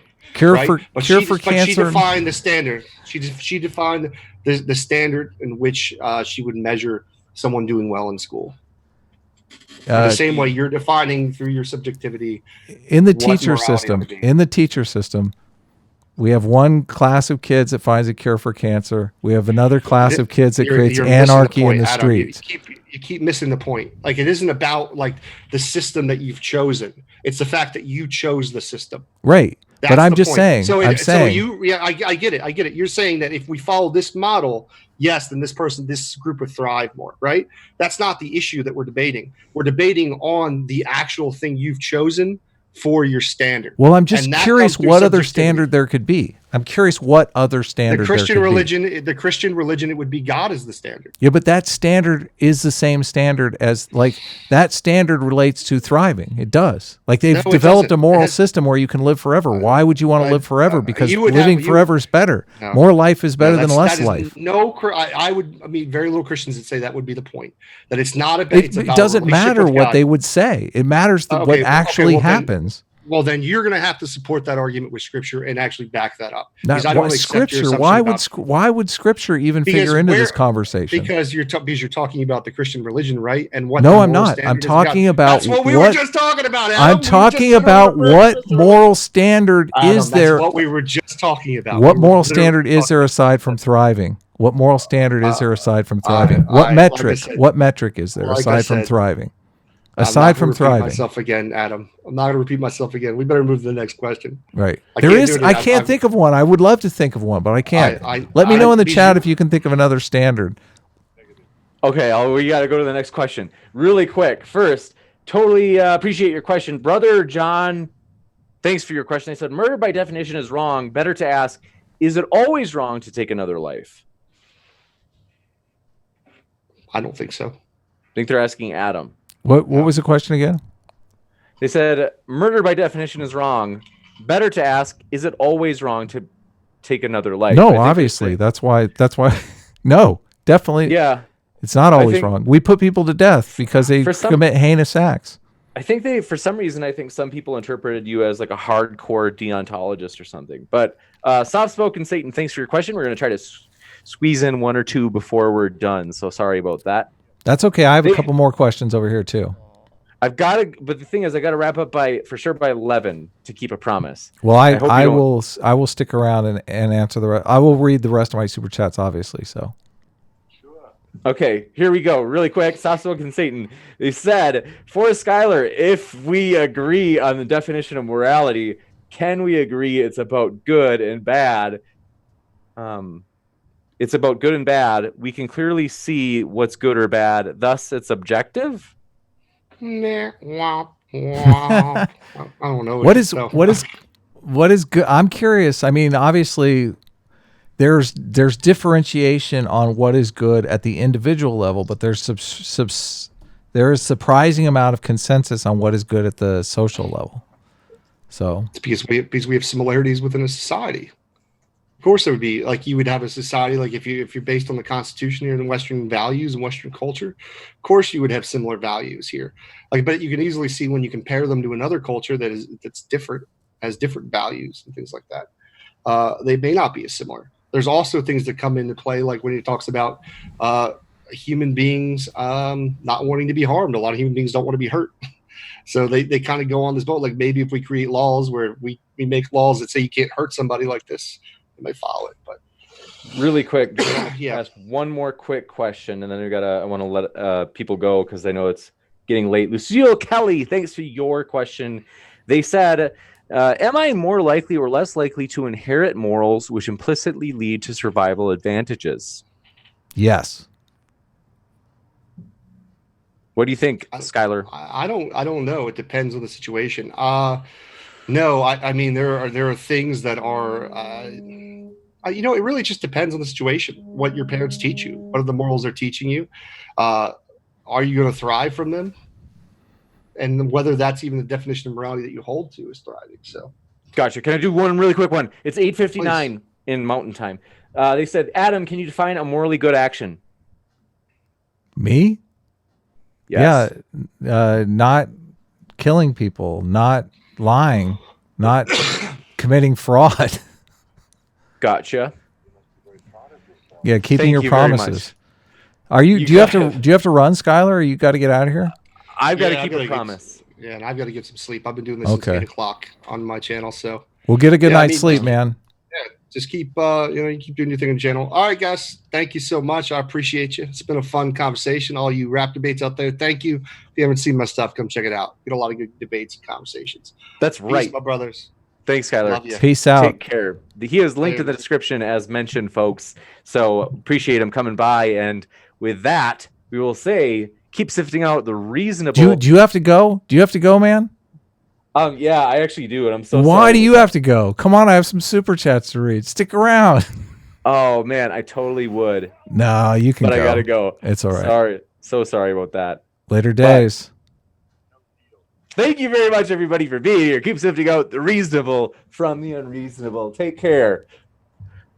Oh, thanks so much. I'm so sorry to do that to you, Adam. I know that it's Well, we're still live on my end, just so you know. I'm gonna read. I have some more super chats to read, so You got it. I'm so sorry. That's I just okay. am like so sleep deprived, but get lost, buddy. Don't you don't have to you don't have to apologize to me. okay, rad. I will Take let care, you man. go. I'm trying to think of. I think I can leave this meeting and you're able to still stay in it, or are they okay. seeing you? I Are don't they know. seeing you through Zoom? Yes. So Okay, let me- yeah, don't end the meeting. Just leave. I'm just gonna. Well, how about I turn my camera and my mic off, and then you just Okay. take as long as you need. That works. That way, you won't be able to see me undressing. I think you should. I think you should leave and see what happens. Deal. Okay. Thank you. Good seeing you. Take care. I owe you, buddy. Take care. Goodbye. All right. You should be able to still see me. I guess maybe he did just turn his camera off. So, all right. I have some more super chats here. Where was I at? Alex Karras for $5. I don't get why moral intuition theory is so misunderstood. Me neither. It's rather frustrating. Yes, I agree with your frustration. I completely do. Alex Karras for $2 also says Sitch's law. And for those of you who don't know what Sitch's law is, Sitch has this law that 90% of all debates are arguing over the definition of words, which is infuriating. Infuriating. It's so bad because I feel like that's subjective. Yeah, that's just your opinion. That's totally subjective. I don't know how we can study morality if we don't pick an objective moral standard, which was what I was trying to do. Hopefully it wasn't too confusing for you guys. I feel like the argument that I'm making, I feel like gets clearer and clearer, but morality is tough because everyone has these moral intuitions about right and wrong. And those moral intuitions sometimes are in conflict with what the moral norms are, like in the case of the homosexuality thing. I'm sure I have many people in my audience, many Christians, who feel that gay marriage should be illegal. Their moral intuitions are out of sync with what the moral norm is. But the objective standard is tested over time. There are a lot of conservatives who are just fine with gay marriage because it's the law, settled law. Like conservatives tend to worry about society falling apart, but once they have some proof that society isn't going to fall apart in certain ways, then that they are less against whatever the change was. So, hey, I see Pine Creek in the chat. What's up, Pine Creek? I would send you a link and ask you if you want to come in. If you want to chat, I don't know if I can do that. I might be able to do that. Let me know in the chat if you want to come in. Let me see. Back to so Native New Mexican for $10. Thank you so much. That is very generous of you. Subjective is a straw man due to effect of morality. All deem rape immoral. Some don't understand everyone is covered by it. Raping the king was always immoral. It's a matter of reach, not moral truth.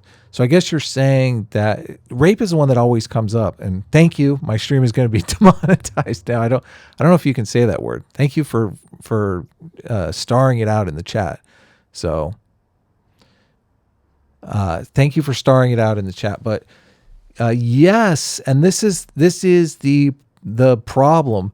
What you're talking about is when, obviously there was a time when elites, the law didn't apply to elites. The law applied to everyone but elites, and the elites could pretty much operate with impunity.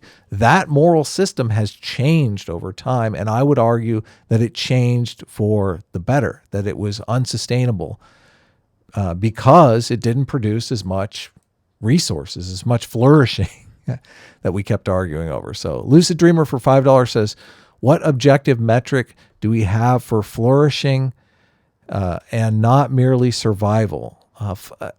The flourishing, I think, is kind of the GDP, I would argue, is kind of the metric that we use, the gross domestic product.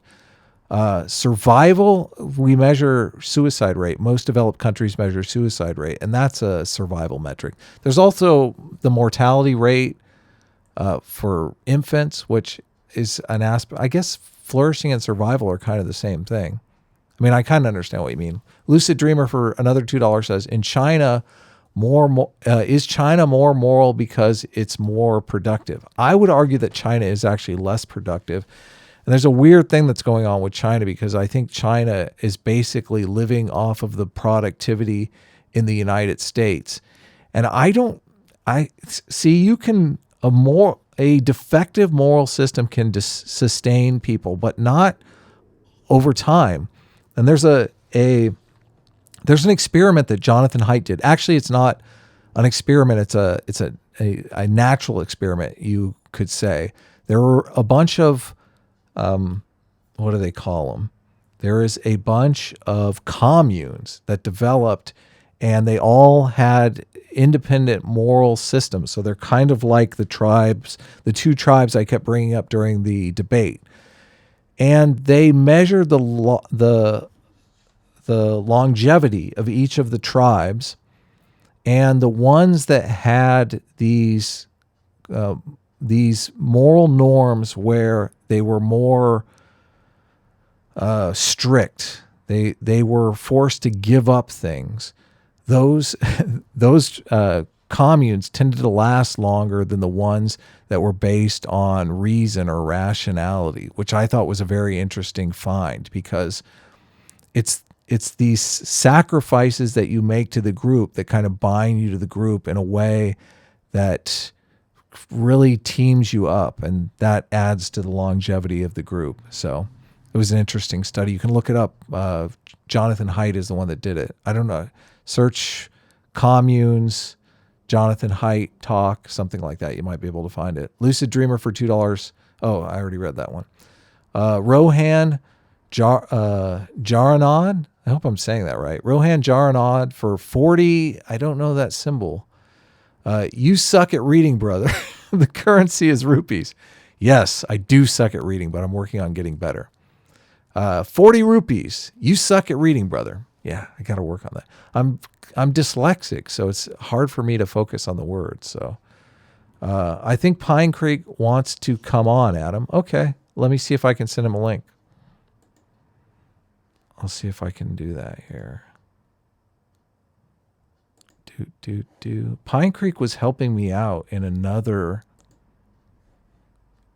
How do I? Can you send me a DM on Twitter, Pine Creek, and I'll send you a link that way? Or I don't know.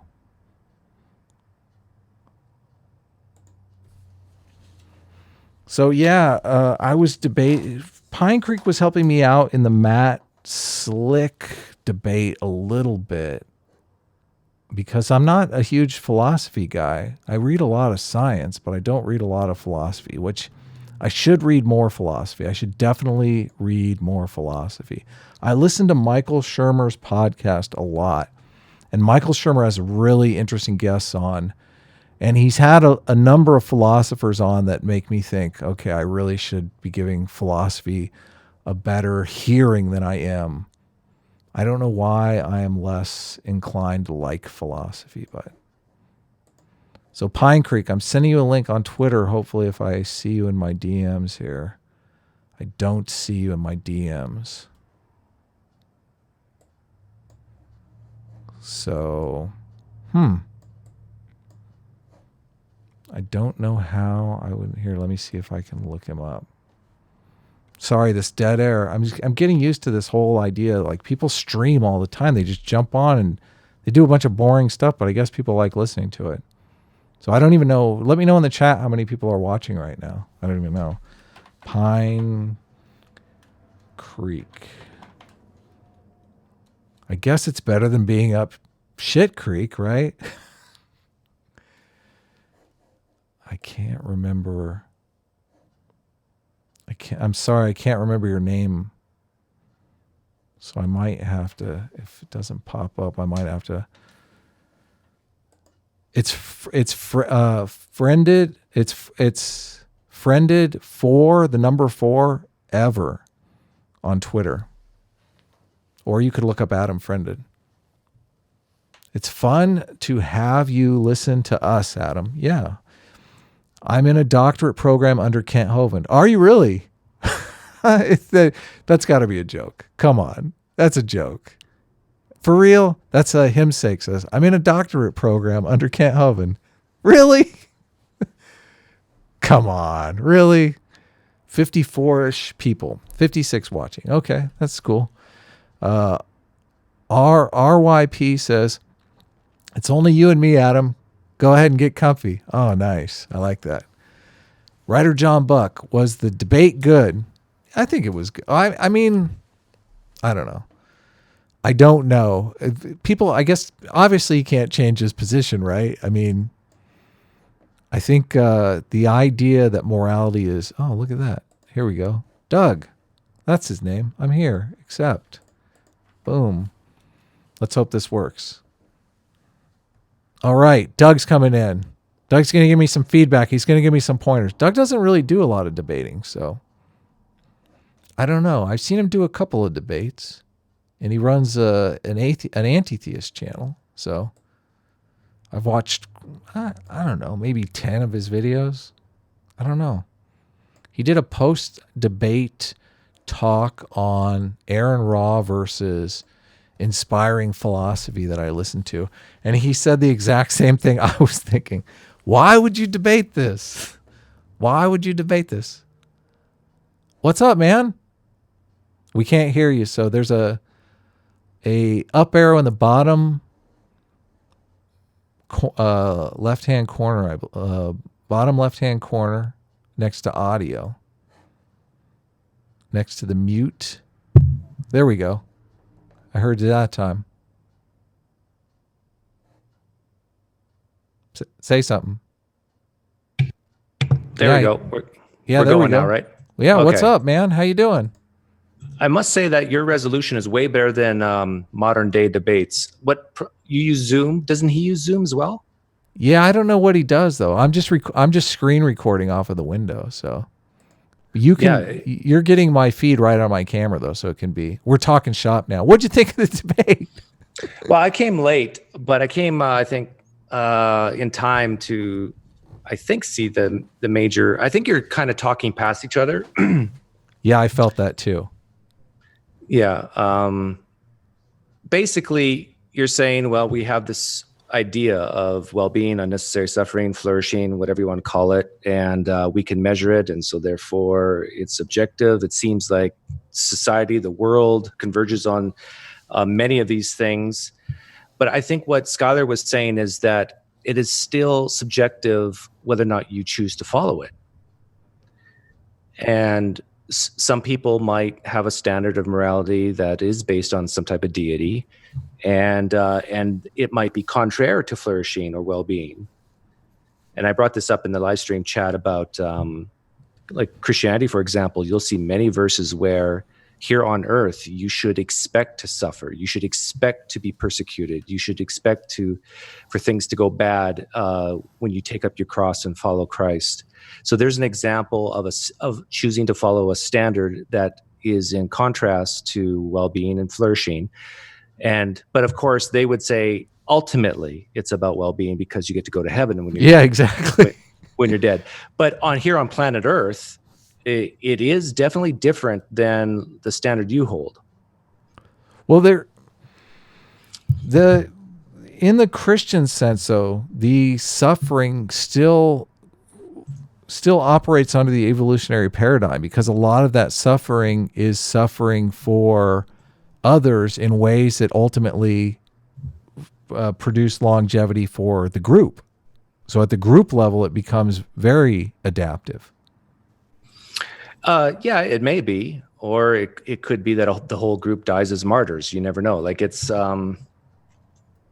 like there's probably been religions out there that have died out because of martyrdom. Sure, So, totally.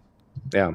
But that you understand that that's testing the moral system, though, and that moral system that dies out is like obviously was a bad algorithm. Yeah, if your standard is life, yes. But for many religions, life here on Earth is just a vapor. It's a doormat to the great eternal life, and so you can't test that, the eternal life part, because we don't know if that's true or not. Well, what would be a standard outside of the life metric? Because that's what I kept asking. Making a deity happy. Uh-huh. That would be another standard. Right. But when you examine those in like a scientific way, not a religious way, I bet that making the deity happy would be things that were all things that would aid your genes and survival and reproduction. Well, you got to remember, there was a lot of religions that would throw their firstborns into a volcano or sacrifice them, like for that. Now, did that actually help their longevity? No, but it did. It was a bad moral system, just like a machine learning program that works in evolutionary iterations. The first things that people try for this moral system may be catastrophic, like you're saying. Like you've seen those models of the like animated thing trying to walk, because it's just a random process. So I would argue that those things that people used to do were like that random process, and those civilizations either thrived or didn't thrive based on those random processes. But obviously they've been through many cycles over time, and now we're not dealing with something like a random process. Steven Pinker actually brings this up, I believe, in I don't know if it's Enlightenment Now, but he talks about why they did throw their firstborns into volcanoes. Do you know that story? No. Well, he it's funny because a lot of people think that that's completely illogical, but when you hear why, you realize that it is logical. They thought that the world was such a horrible place because, everyone's dying of disease. No one, like, it's just such a terrible world that they think whoever created it must be one sadistic mofo.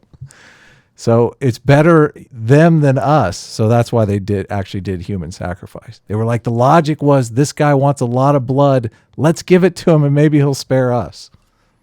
Yeah, there's a couple of questions that need to be looked at. One is, which is the better moral system, and what is a moral system? Mm-hmm. And I think Skylar's main point is that there's many moral systems, and I think he and you and me all agree that flourishing well-being is probably the better one. But I think Skylar's point was that you and I could choose, starting tomorrow, to go against well-being and flourishing, and if we were convinced that a deity wants to slowly kill us all, and that it was his commands, then we should do it. Well, we've kind of done that, though, in the West. And I mean, I would argue that it's almost a better to have like 5% atheist, 5% rebels that are not going to go with the moral norm, I think is actually better in a system. And I think one of the reasons why the moral system of the West, and particularly the United States, where we have freedom of religion, I feel like one of the reasons why the United States has excelled in the world and sort of come to be the world dominance that it is because if you allow that 5%, 10%, whatever it is, of these rebels, these scientific thinkers, they actually end up producing a lot for the rest of society. They don't produce a lot of offspring. We know that because atheists have lower reproductive numbers. But what they produce in product, the people who are having a lot of offspring tend to utilize. in health, medical advancements, that kind of thing. So I would argue that having a system that allows 5%, 10%, whatever it is, to rebel against the system is actually a good thing. I mean, we could argue and study what is the right number, because I don't know if it was more like 50%, maybe it's not, maybe you're going in the other way. You're moving away from thriving and you're getting more conflict. I don't necessarily know, but there are societies that have been atheistic that have burned themselves out, like the Soviet Union, that kind of thing. But do you agree that people can choose different moral systems? Yes. Okay, and that's all Schuyler was saying. Is that's the subjective part right there, is choosing different systems.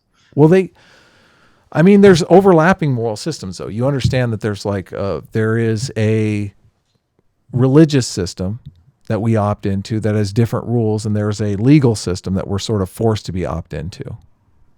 Right?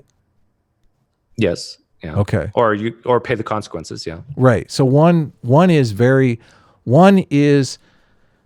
subjective in that we get to pick the one that we want to opt into, but the moral system isn't subjective. Like Christianity has objective rules.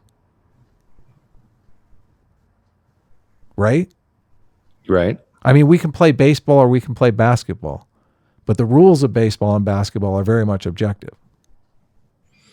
Right, but if you agree with that point I just made, that there's many moral standards, and people can choose different ones. I think that's all that Schuyler was saying. That's where the subjective part comes in. Right, but you understand that those. So you guys weren't actually disagreeing at all. I kept saying that the whole time. Okay, maybe I missed that part when I came late, but yeah. But he's not really accepting that there are objective moral standards that we can measure. How do you feel about the objective moral standards? I think I agree with a lot of what Sam Harris says, that based on different geographies and cultures, there's differences, but it seems like humanity does converge on certain things. And that I think we can call objective, because it expanses such a great, vast amount of humanity. And I do think, being able to set that standard, being able to measure it, you can now say when you see something go against that, it's objectively wrong. What is your position on objective, subjective, moral? Basically what I just said, yeah. It's very similar to yours. So you're a moral realist? Do you call yourself a moral realist? I'm not quite sure. I think if there is something like a moral realism akin to it's a fact that the Earth is a globe, I think it's on very few things.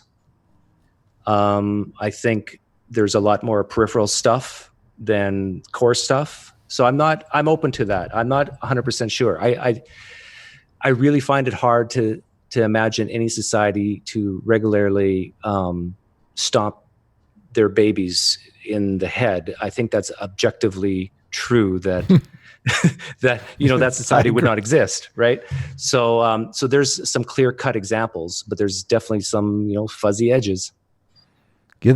I debated Kent Hovind on the slavery thing, which I keep meaning to clip out my intro because I spent a lot of time doing it. But I think slavery is one of the places that these debates obviously inevitably go. But I feel like the not having slavery in your moral system is going to outcompete a moral system that does have slavery. And I think that has kind of played itself out.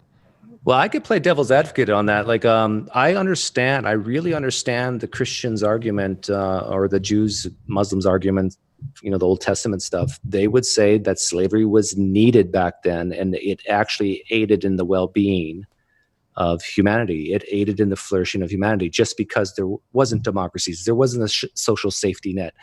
And so I understand their argument. They would say life for most people would have been worse without slavery. Interesting. So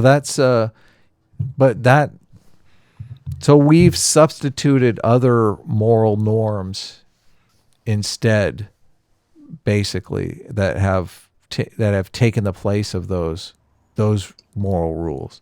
that are Yeah, better. we evolved. Yeah. Yeah. Yes. But back then, like if you go way back, like look at something like rape. Mhm. When we were like, let's say, I don't know, 500,000-600,000 years ago, do you think the male species, our ancestors, asked permission to have coitus with the females? No, not at all. No. Yeah. And do you think that the animals within the tribe looked negatively towards that? No. So even things like rape evolved to now it's wrong. Yes. Yeah, most of the moral stuff in religions, this is why they have so many rules around sex and stuff like that, is because that's an important part of the survival and reproduction. But some people, when they hear the word objective, they're thinking it never changes for all time. Yeah, universal. Yeah. How do we get around always that? the case.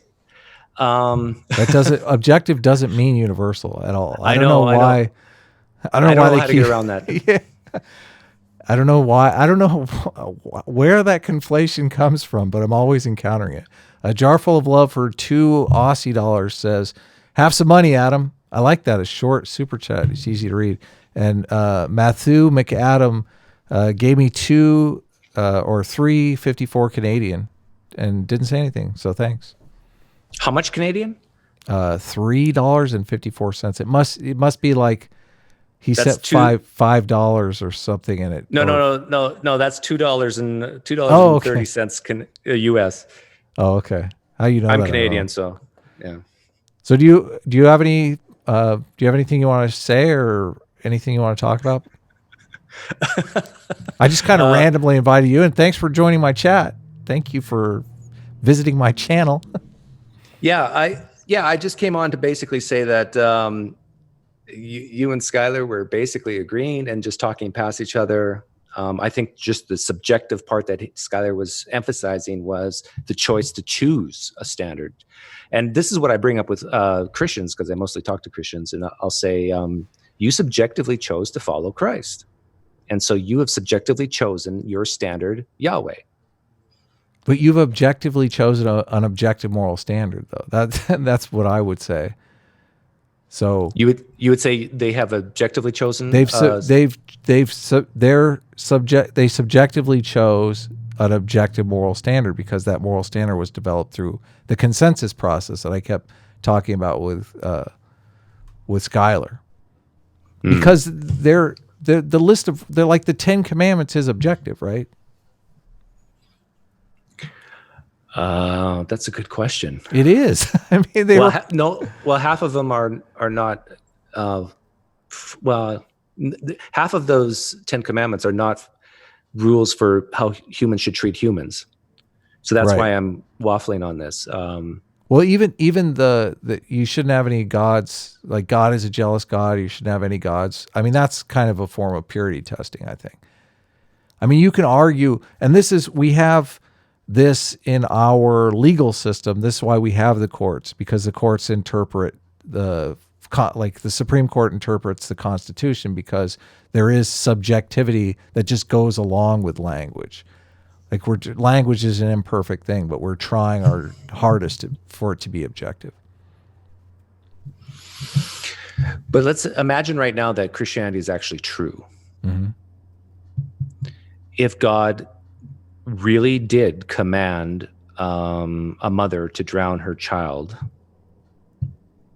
you and I would say that's morally wrong. But if Christianity is true, then that would be morally right. Correct? Well, I would argue that the Christians are making a different interpretation, though. I would say that you're making an interpretation, like more of a literalist interpretation of the Bible. No. I'm giving a hypothetical. Mm-hmm. Has nothing to do with interpretation. So let's say it is true that Christianity is true. And let's say it's true that God commanded a person to drown their baby. Right. Under that system of morality, a person drowning a baby is doing something morally good because their God commanded it, and that's their standard. In that story. No, we're saying this is not a story. This is fact. Okay, It's it's a hypothetical. Okay, I got It's you. it's a hypothetical. So here we have a situation where that standard of morality goes against your standard of morality. Correct. Right. And that's all that Skylar was saying is you've chosen your standard, which is in conflict with someone else that might have chosen a different standard. Correct. Right. But And that's where the subjectivity comes in. But those standards are in competition with one another. That's all I'm saying. Right. And Yep. and whoever wins that competition, whatever metric we measure on, is could be an objective standard.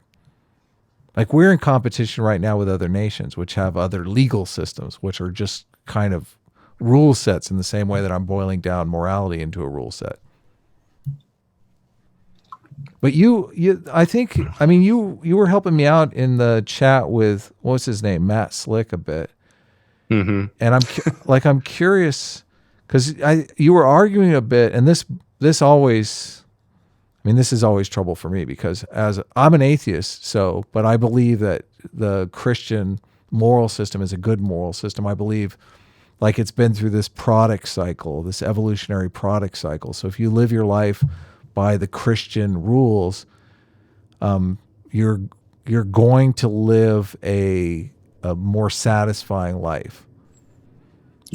But it's based on things that are not necessarily true, things that I don't believe myself. So there's a question on whether or not how important is like scientific truth. I think you would argue that it's more important. Have you read the book Why We Need Religion by Stephen Asma? No. Yeah, that's a good book. He goes through and lists like all the reasons why, like basically why religious people tend to be healthier, happier, like all these different metrics, and tries to dive into the science of why that is. He himself is an atheist, so he's approaching it from a scientific perspective. But it's I sort of hear what you're saying about Christianity might be a good moral system to help society flourish, but that's kind of ignoring a lot of, I come from a very conservative branch of Christianity when I was raised, and people got married young just because it says in the Bible it's better to get married than to burn with lust. Mm-hmm. And so people would make mistakes and they would get married when they weren't ready, and they would have kids when they're not ready, and be fruitful and multiply. So you have these poor women who are shooting out babies every year, and they're just tired and drained, and so then they're too tired to have sex with their husband, and then that causes friction, and then the whole family, and they can't afford all these kids. And it's religions like Christianity that, because of those certain rules, have caused so much hardship on people. Right. Well, I mean, I'm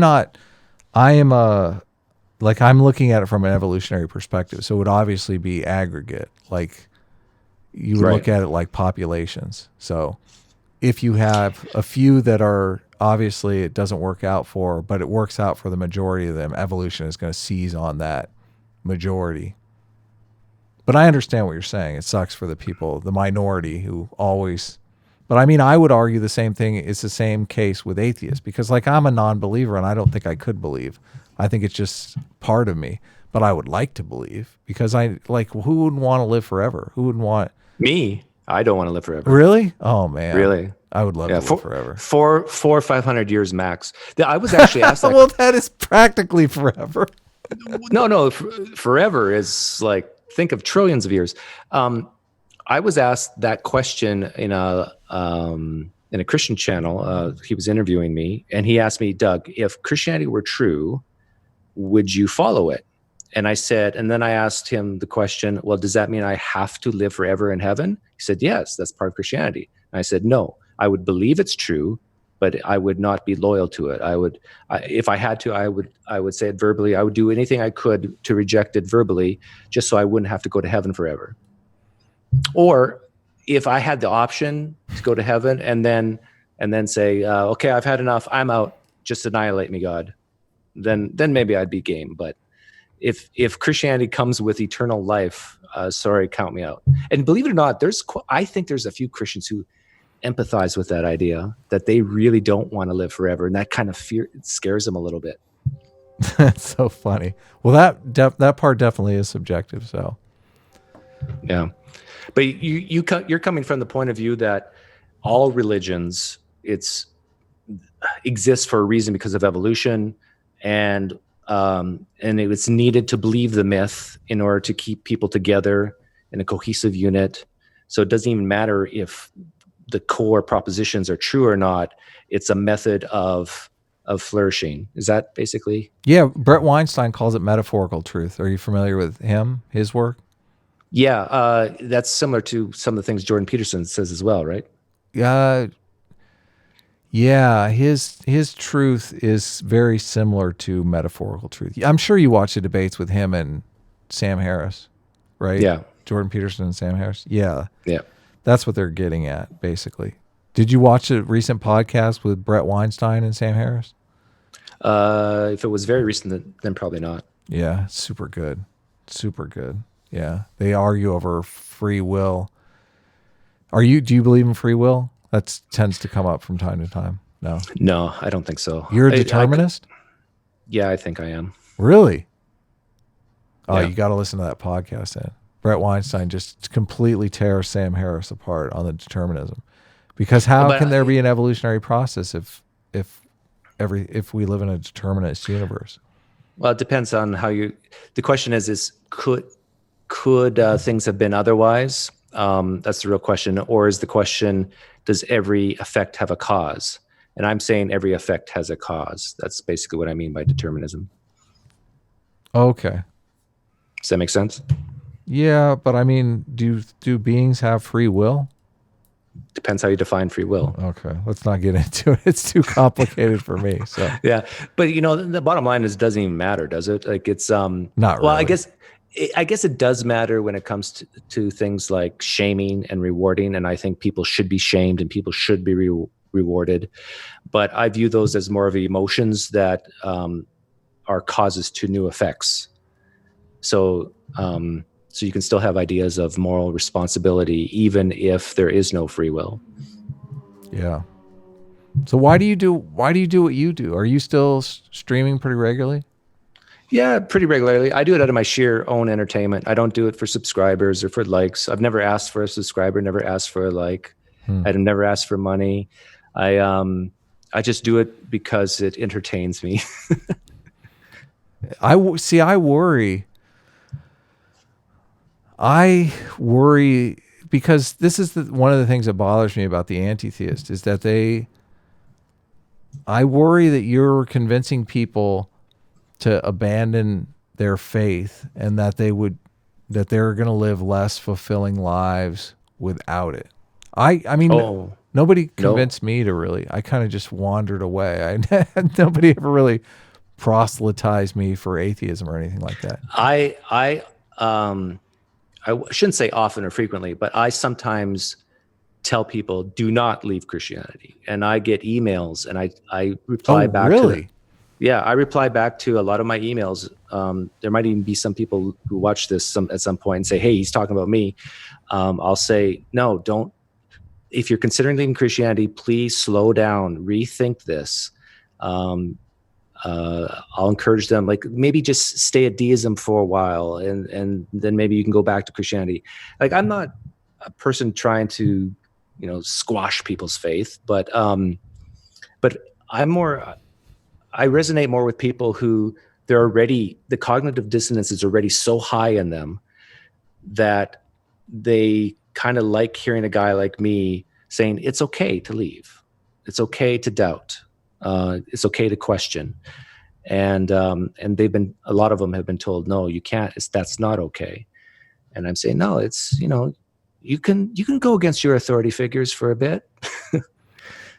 So I guess I misjudged you then, because I thought that you were more someone proselytizing atheism, but it doesn't sound like that at all. It sounds like you're I think a lot of people get that idea because I sometimes do street epistemology, and because of Peter Boghossian's book, which I've never read, how to create a manual for creating atheists and so forth. But yeah. I do realize atheism is not for everyone. Yeah, definitely. You have to be because our whole society, especially here in the United States, is built upon religion and Christianity and so forth, you have to be so, what's the word? Not confident, but you have to be prepared to be a maverick. You have to be prepared to people to look badly upon you and not let that bother you. Like, there's people who think so badly of me just for daring to say something against Christianity. You just have to say, that's okay. If you think I'm terrible, I'm okay with that. Very few people can do that, I think. Well, I guess I'm never really talking badly about Christianity, so I don't get a lot of that. Like, I do. Why? I guess the more I look at Christianity from an evolutionary perspective, the more that I think it's like a good moral system. So, but I was obviously I'm biased. I was raised Christian. So what are your problems with Christianity that make you think it's not good? It's similar to what I just said earlier about, people getting married just because the Bible says so. People making choices. Like, there's a lot of Christians, of course, you can't paint them all with the same brush, but there's a lot of Christians who will take the attitude that, you see that guy up on stage on Sunday mornings behind the pulpit, that guy's a man of God, and we should submit to him because God put him in that place to teach us and guide us and lead us. That type of thinking is very dangerous, in my opinion. And in a lot of conservative type Christianity, that thinking is rampant. And so it's that sort of thing I'm kind of pushing back on. Isn't that just corruption, though? Because I think the Christians would argue that, like, there are people in authority doing things that they shouldn't be doing, but those are against the Christian norms. It's basically it's not against. No, it's not against Christian norms. That's actually taught in the New Testament. Right. To submit to your elders, to submit to your authorities. Right, but I'm sure it's also taught if the authority's telling you to, like, do bad things, that you shouldn't submit to those authorities.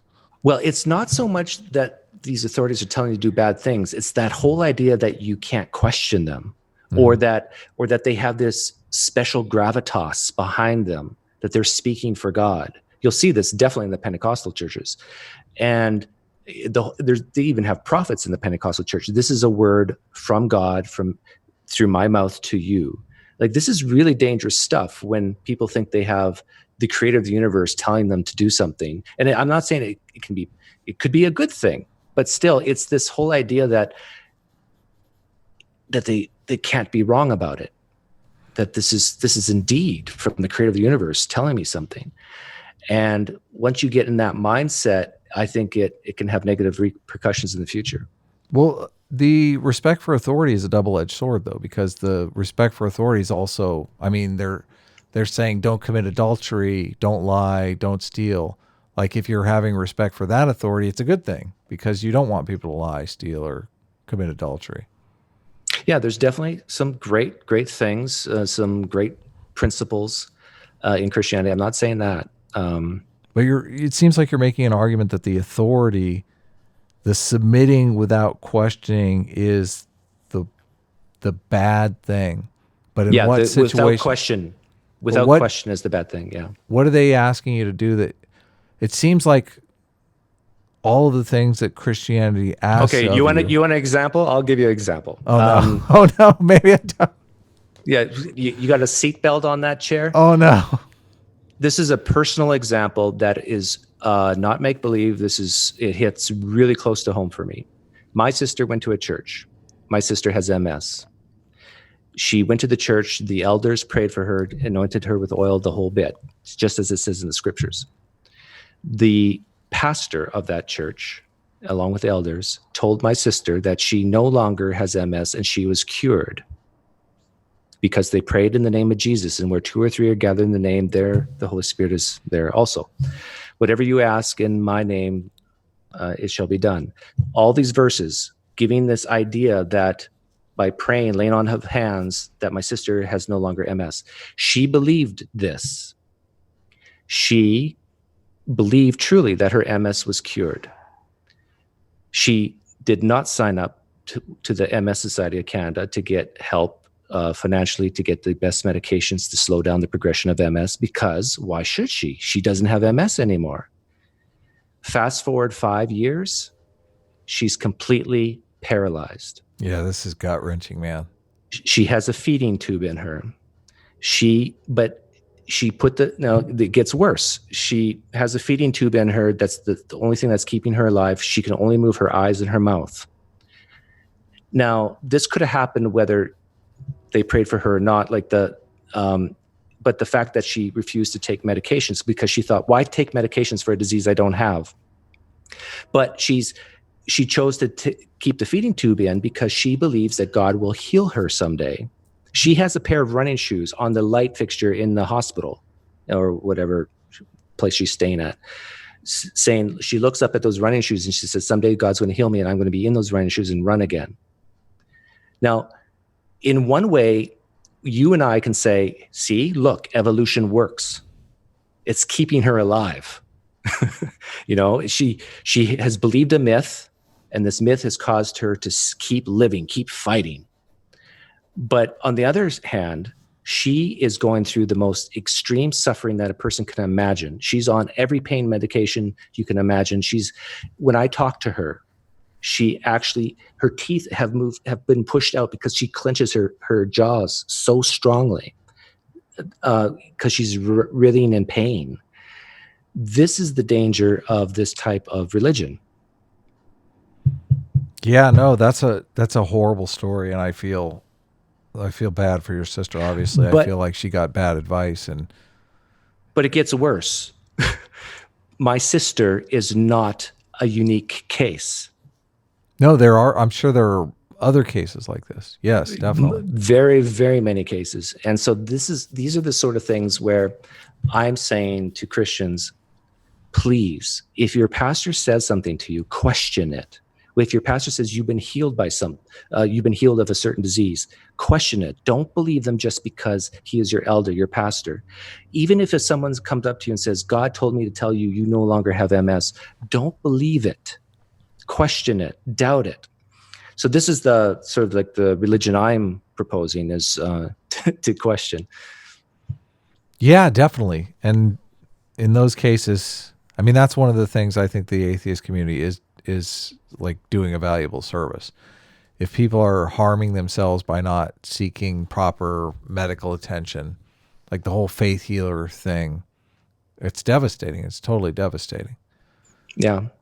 But but when people hear of these stories, they think of the faith healer on TV and so forth. And I'm saying, no, it's not just there. It is across thousands of churches across the United States where people think this way, and it's very dangerous. Yeah. You understand the flip side of that, though, that there are things that they're thinking that are actually good. Oh, yes, definitely. Yeah.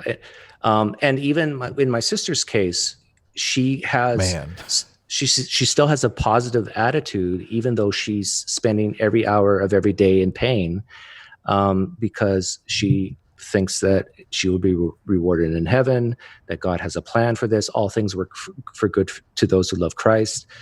And so it helps her survive. Is this did this experience drive you away from Christianity? Is this the experience? No, I was an atheist before this happened. She's had MS for a long time, but okay. But I was an atheist before she got really bad and got paralyzed and all that. A lot of people think that this is the real reason I became an atheist, because Doug got bitter or something. But no, it's I started to doubt Christianity, similar to a lot of people, like around 9/11, saying these beliefs have consequences. The whole new atheist movement, and people started doing a lot of YouTube videos and so forth. When was that? That was probably, late 90s, early 2000s. 9/11 was what spawned the whole new atheist movement. Yeah, for many, yeah. Yeah. Yeah. Have you read Jonathan Haidt at all? Bits. I've watched a lot of his stuff. I agree, I think, with a lot of stuff he says. Yeah. Moral foundation theory.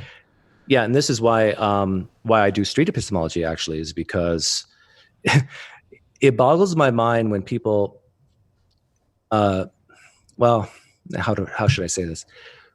People don't change their minds on things based on evidence usually. Maybe a small percentage of the time, but most of the time it's because their beliefs come first and then their reasons come second. And so this is why when I interview people on my channel, I'll ask them questions rather than make statements or make claims, and get to the reasons why they think they believe something and what would change their mind and what's their markers that would show that they might be wrong about it.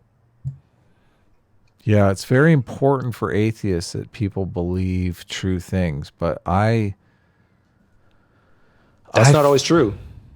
Oh, well, I find people just substitute the false things that they believe for other false things if they tend to change their mind. So, I mean, sooner or later, I'm sure I believe plenty of false things too, just because they're the norm. But I think there's things that could be true that it might be better for people not to know. Would you agree? Yeah, totally. Yeah. I mean, that's that's religion. Yeah. And even things like free will. Like, what if let's say we had an envelope with the absolute objective truth that there is no such thing as free will. Oh man. Like, would you want that disseminated across the globe overnight? I don't even know if I could open the envelope. I don't even know if I want to know. And if, let's say, I had an envelope that had the exact time and day of your death, Adam, would you want to know? Would you want to know it? That one I might be more inclined to open. Of course, I would be thinking, please let it be a long time away. But then you could plan. I have so many things that I want to get done, and I mean, I'm getting older, and I'm starting to think about, man, I have a lot of projects. I don't know if I have enough time left to do all of my projects. So I'm a real project oriented person. I don't know about you, but I have things I want to accomplish. Some people, I don't know. A lot of people don't think in those terms. I guess everyone that gets older starts thinking in those terms. Do you have stuff that you want to get done before you open the envelope and realize, oh my God, I have 2 weeks to live? Oh yeah, well, definitely. But I'm a married man with 2 kids. So there's definitely a lot of things, I would love to see my kids grow up and get married and have grandchildren and so forth, see what careers they end up getting. So as you get to be my age, you start, that's sort of the things you want to live for, right? How old are you? I'm 50. No, you're not. I am, yeah. Nobody believes me, but I am. You really are? Yeah. How am I older than you? By a little bit, yeah. I gotcha. Sit down, son. I need to see a birth certificate. I don't have kids, so and I did sell my soul to the devil in 1996, so that might have something to do with it. But yeah, no one ever believes I'm as old as I am. But yeah, like if I was to guess, I would have said 36. Really? Oh, nice. Yeah. Nice. We just became best friends. Did you know that? But maybe take off your glasses and come closer to the camera, and I might change my mind. No. Yeah.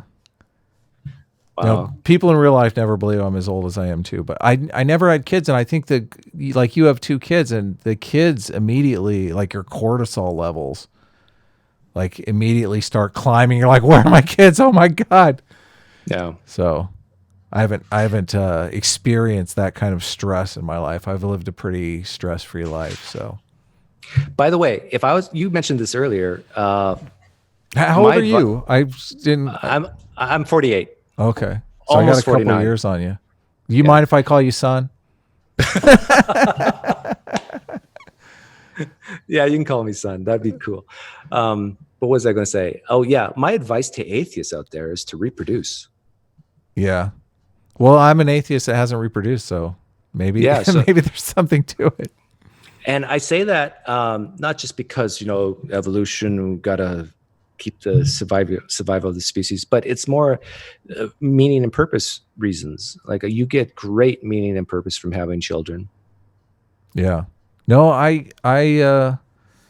Yeah, no, I'm sure kids are worth it. I don't know personally, but hypothetically, I'm sure they are.